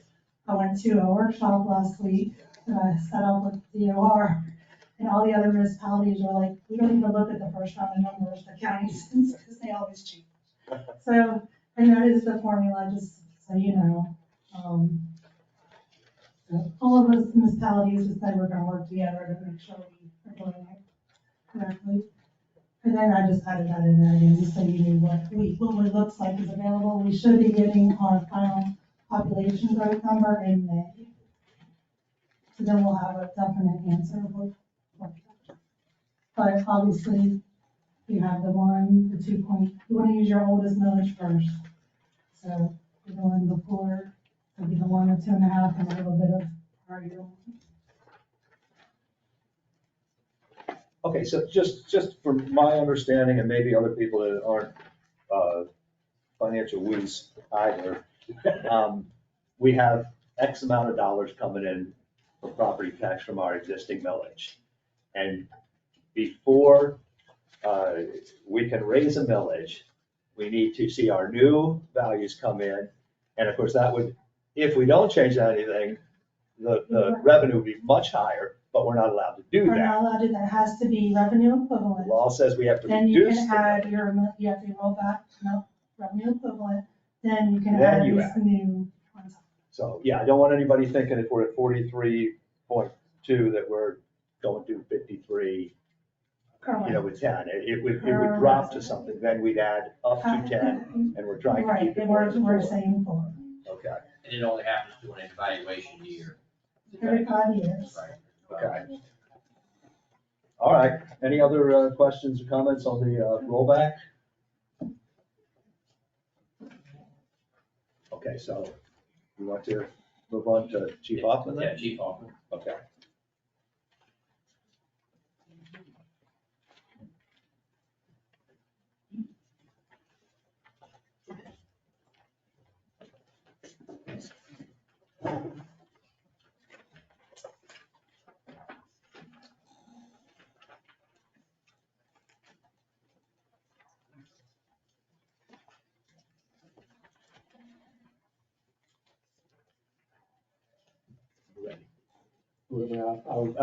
If somebody has questions, I'm Okay. happy to try to answer. Mr. Coleman.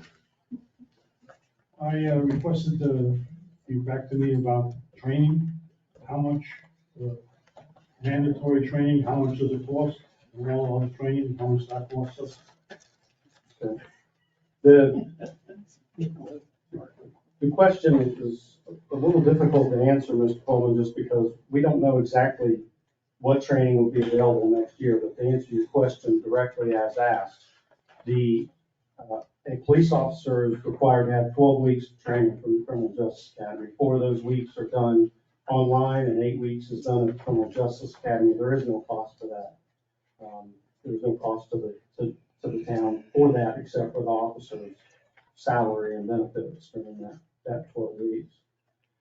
Each year, or each 3 years, for an officer to recertify, they have to have 40 hours of mandatory training that is prescribed by the Criminal Justice Academy.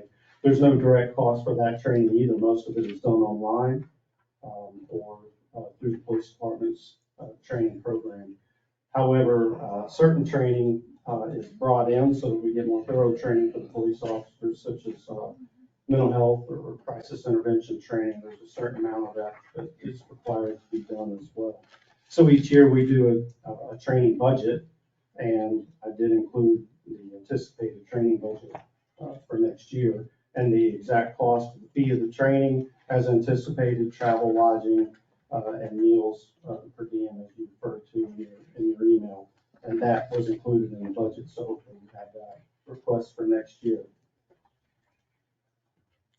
So I see on the check registry credit card, a lot of your officers are going FBI leader training.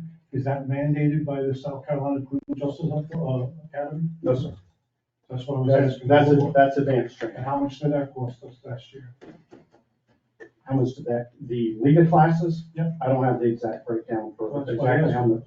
I asked for that information about how much, what kind of other training you're going to, other than mandatory training, and how much it costs. Okay, well, if your question was very vague, though, I didn't know that you were gonna ask specifically each class, how much each class costs per each officer. So you just asked for other training. I asked for other training and how much it costs us. I mean, that's not, Okay.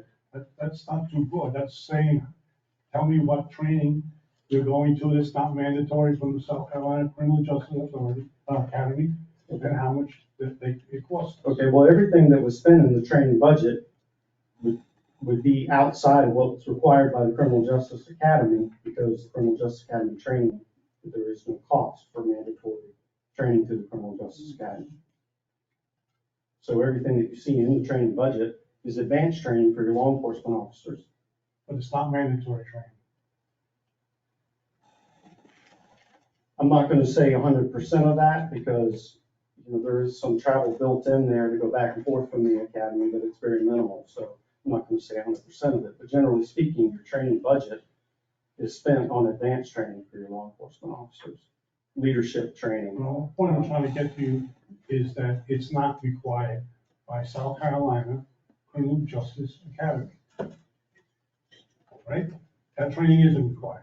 FBI leader training is not required, no, sir. Okay, that's what I'm asking. Okay. You're requesting $7,000 for vests. How long does vest last? 5 years. And how many vests are you requesting? 7. We budget for approximately 7 per year. That's, so 7 out of $1,000, but those are grant reimbursable. Right. But we still have to budget for them. Okay.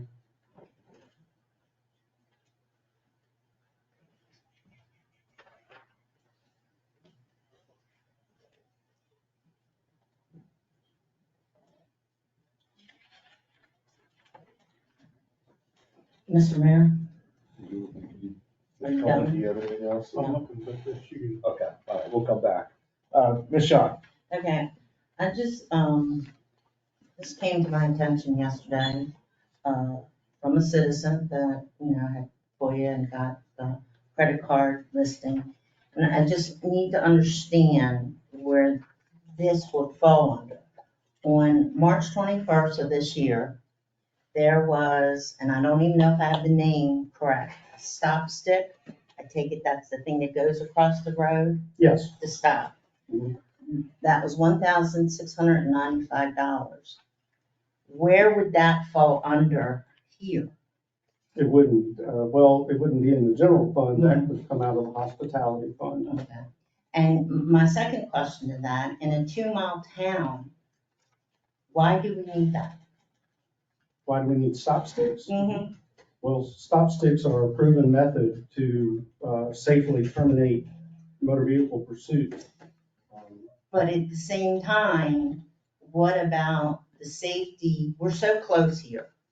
Okay, 2-mile town, we're so close here. When you do that to a vehicle, what is the safety factor for bystanders?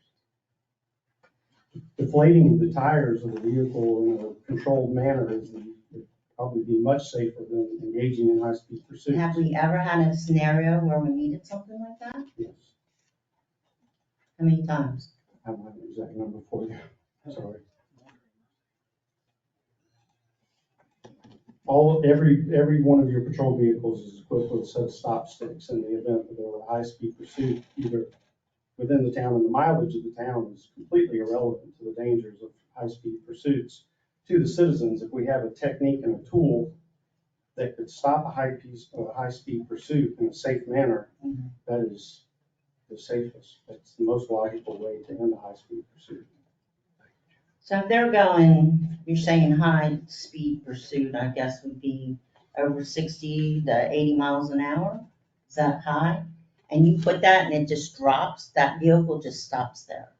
You know, it's a controlled deflated technique. These stop sticks, when a vehicle rolls over, it places a small deflation device in the tire that slowly deflates the vehicle's tires so that they can be apprehended safely. It at least brings the vehicle to a stop. So, I'm a little concerned about the safety. I can't imagine it just stops, but I'll do a little bit more research. But you're saying every police car has this? yes. But where I'm trying to figure out in this budget, what category would that come in? It's included in the cost of upfitting the vehicle. So it's in capital motor vehicle.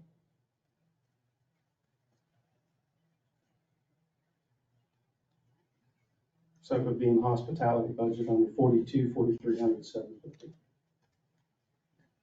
So I assume it's going to be like if you run over a big nail, and your tire's gonna deflate fairly quickly, and you're gonna chew up the tire if you keep trying to drive, and you're Right. not gonna be going. It at least slows the 80, vehicle 70, down. yeah. You Might go know, 30 even miles if it an hour. continues for a short ways. You're not gonna go skidding off. There's an abundance of research on this. That this is It's not like an old fashioned blowout or anything like that, Correct. you know. Okay. Mr. Mayor, Mr. Coleman? can you tell us your monthly caseload for your detectives? So right now, it's a little low because we only have one investigator, and that investigator is also, well, until last week. And that investigator has been having to do all of the cases and handle all the investigative-related work that goes on throughout the day. So patrol's been handling quite a few of the investigative cases and handling it on their own. But I'd say probably, on average, it's, right now, they're probably handling three cases a month. But they're handling the larger, more complicated cases while Uniform Patrol is helping out with the easier cases. These are longer cases like criminal sexual conduct cases, long-term fraud cases, things like that. So I'm all confused. Okay. You're saying because you have one detective, his caseload goes down? If you had two detectives, your caseload would have been up higher? Well, right now, the investigator's also been helping with the captain's duties because we're frozen the captain's duties. So everybody's having to pull the wagon in the absence of the captain's duties. So the investigator's been helping out with that as well. Yes, we have had to throttle some cases back and give those cases to Uniform Patrol, and they've been following up on quite a few cases. I'm really still confused because I never heard anything like that. Usually, if you lose a detective, the other detective picks up all the cases. You only have 3 cases, and you're managing it now. Well, would they have 1.5 if you had 2? It doesn't make any sense to me.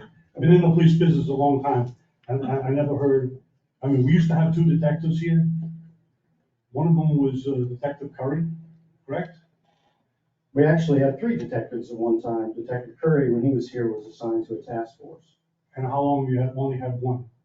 Well, we've had 2 slots, but we only had 1 investigator, probably for over a year.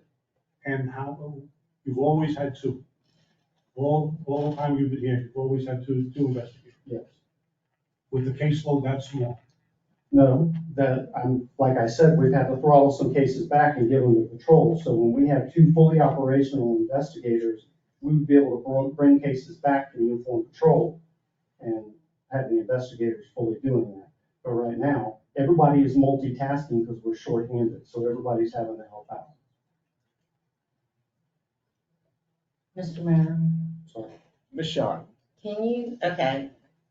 tell me how many investigative cases you have right now, whether it's the investigator doing or the patrol. I'll get you that number. I don't have the exact number of cases that are open right now, but I will get it for you. I think it's important to note that I think everybody thinks that the investigators are just sitting behind a desk all the time. That's not true. You have to remember that investigators have to go to grand jury hearings.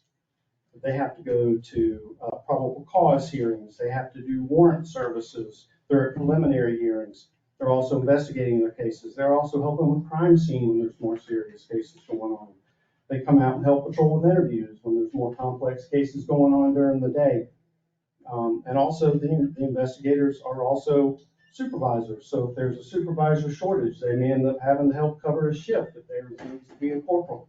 So there's a lot of ancillary responsibilities that investigators do outside of just that one thing. That's a narrow view. Investigators are also on your traffic points. They're also helping out during special events. The investigators are out during Christmas parade working traffic control points. Everybody wears a lot of hats. All right, do we have any other questions for Chief Hoffman?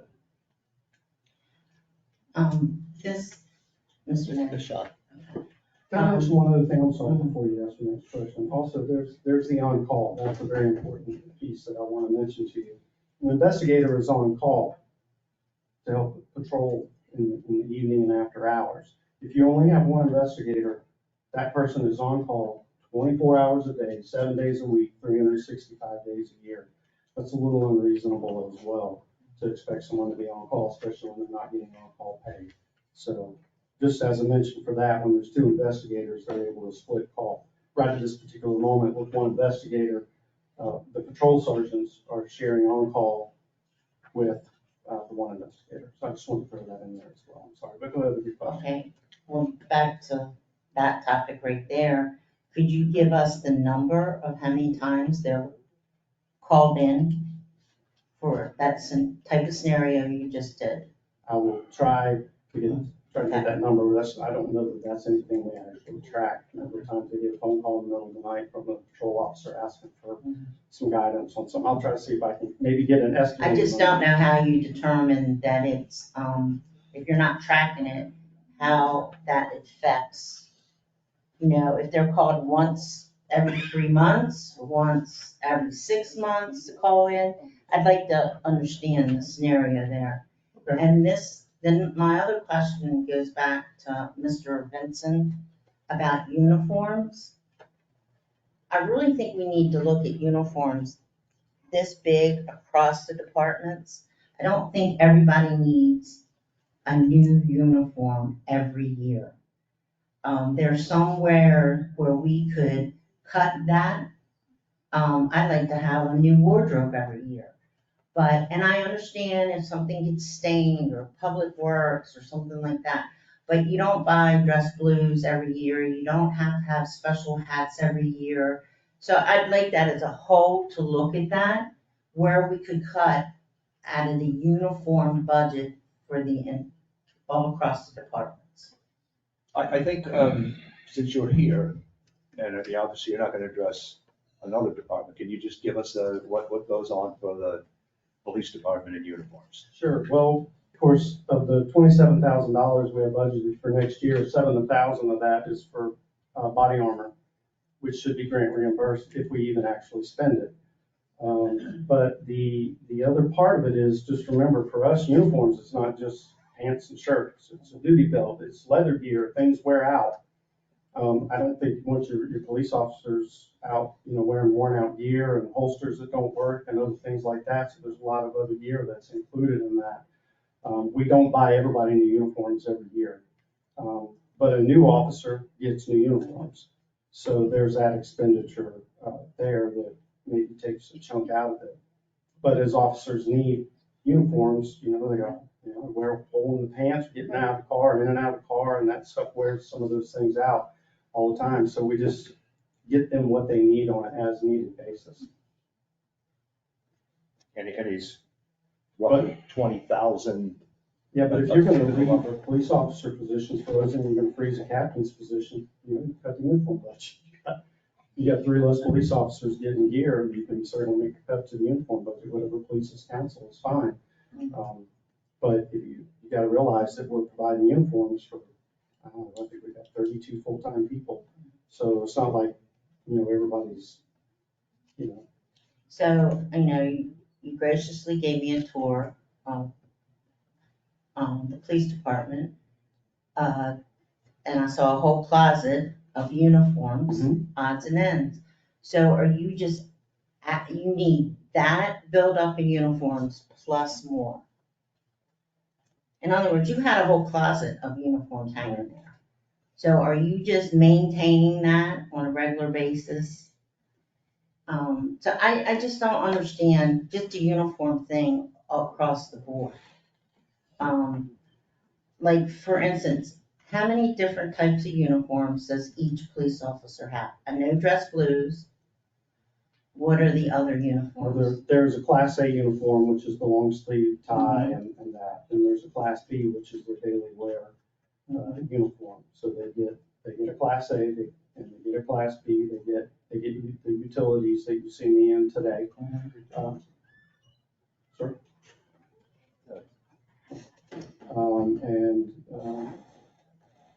The beach patrol or seasonal officers, we actually allow your officers to, even if they're not doing what we traditionally refer to as beach patrol, if they want to wear shorts and a polo because it's really hot, then we give them the option to have that uniform as well.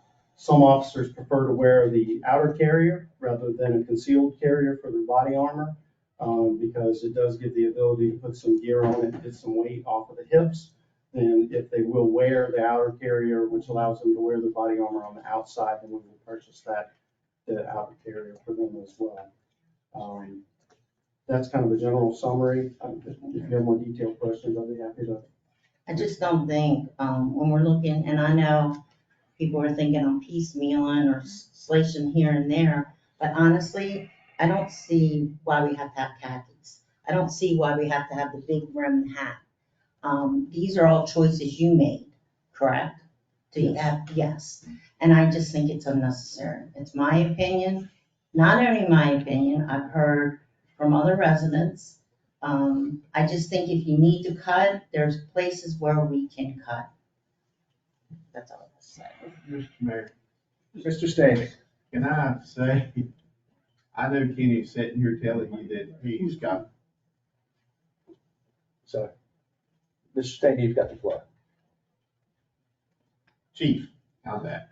Chief is here telling us that they got one uniform for this, one uniform for that, one uniform for something else. I don't wear the same clothes every day. I have to have more than one set of clothes. So I hope you provide more than just one set of clothes for each officer. Because if that officer come in with the same clothes for 5 days or 6 days, it could pretty well be stinking, if you want to know the truth about it. So I hope you provide more than one set of clothes for them. We provide the officers with 3 sets. So that gets them through a tour, because the tour is either 3 days or 2 days. So we give them enough to get through a tour. So I would assume that would cost a whole lot more money when you're providing 3 sets of uniforms for an officer. Yes. How long do the uniforms last? It really depends. Pants, you can probably get hopefully a year or 2 out of the pants. The shirts in summertime, the sweat, they get pit stains and that type of thing from being out in the heat.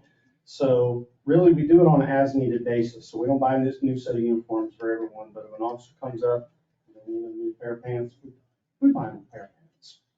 That's just the right thing. But would it be fair to say that, based on lasting a year or 2 and multiple sets, that you might have to replace 50% of it every year?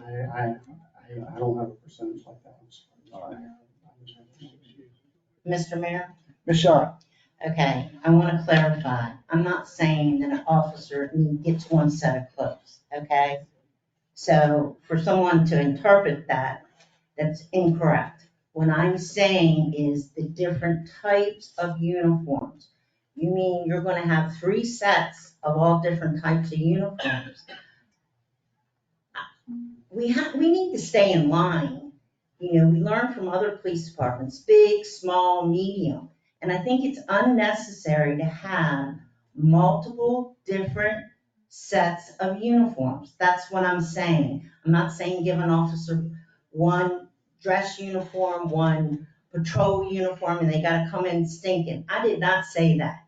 I want to clarify, because you're putting words in my mouth and I don't like it. Not you, Chief.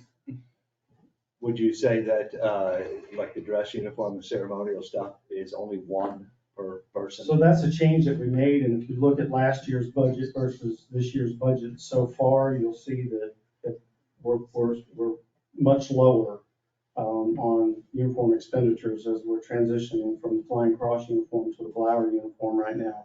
We're just buying 1 long sleeve shirt instead of 3. So we're cutting back on some of those expenditures. And the officers are doing really a good job of taking care of your equipment and taking care of your things the best, that they can. I think they place a lot of value and appreciate that they're getting a good uniform to wear and good equipment and in lieu of competitive salaries and benefits packages. I think that officers appreciate having a take-home car and a nice uniform to feel appreciated. So I see 2020, 22, 23, and 23, 24, the numbers were in the 32 32, 33, 35,000. And that's what you're reflecting, the 20,000 is Yes, a significant cut. yes. Okay. I think that so far, I looked at it this morning, I think that so far in uniforms this year, in this budget year, we're actually, we're doing really well. So Okay. I think that some of the changes we've made are reflecting in savings for the taxpayers. Any other questions for Chief Hoffman? Well, man, can I just ask a question? I mean, Ms. Fallon, you can see the significant cuts from the last 3 years, from 32,000 to 25, now to 20. But you saying you want to look into it a little bit further? I want All the- across, like maybe he's in good shape, but another department is not. I'm just saying across the board, just like events, uniforms. You're gonna spend that type of money for 2 people. I just don't think it's necessary. I suspect on events probably covers our stuff too, doesn't it? The shirts that were. Not according to this budget. That's administration, okay, all right. I think you're done. Thank you very sir. much, appreciate it. Thanks, Chief. Mr. Vincent, what next? Mr. Mayor, that's all I got. Yeah, we'll get to chapter 4 and chapter 2 later, but as far as the budget, is the plan to have one more work session, or do we need to just answer your questions and submit those to you within a week? Mr. Mayor, Mr. Coleman. I got questions about facilities too. Okay. Mr. Mayor. Well, I think Mr. Coleman wants to ask his questions now, do you, or not? We were briefing from that. Well, that's what I was fixing to ask. Could we not take about a 5 or 10 minute break and stretch our legs? You want to make a motion to? That's what I to was trying to recess? get. Go ahead and do that. I'd like to make a motion that we recess for about 10 minutes, please. I'll second that. All in favor? Aye. Aye. Aye? All right, motion carries. Opposed, no. Recess. I'm impressed that you left there long. I've been twice in here.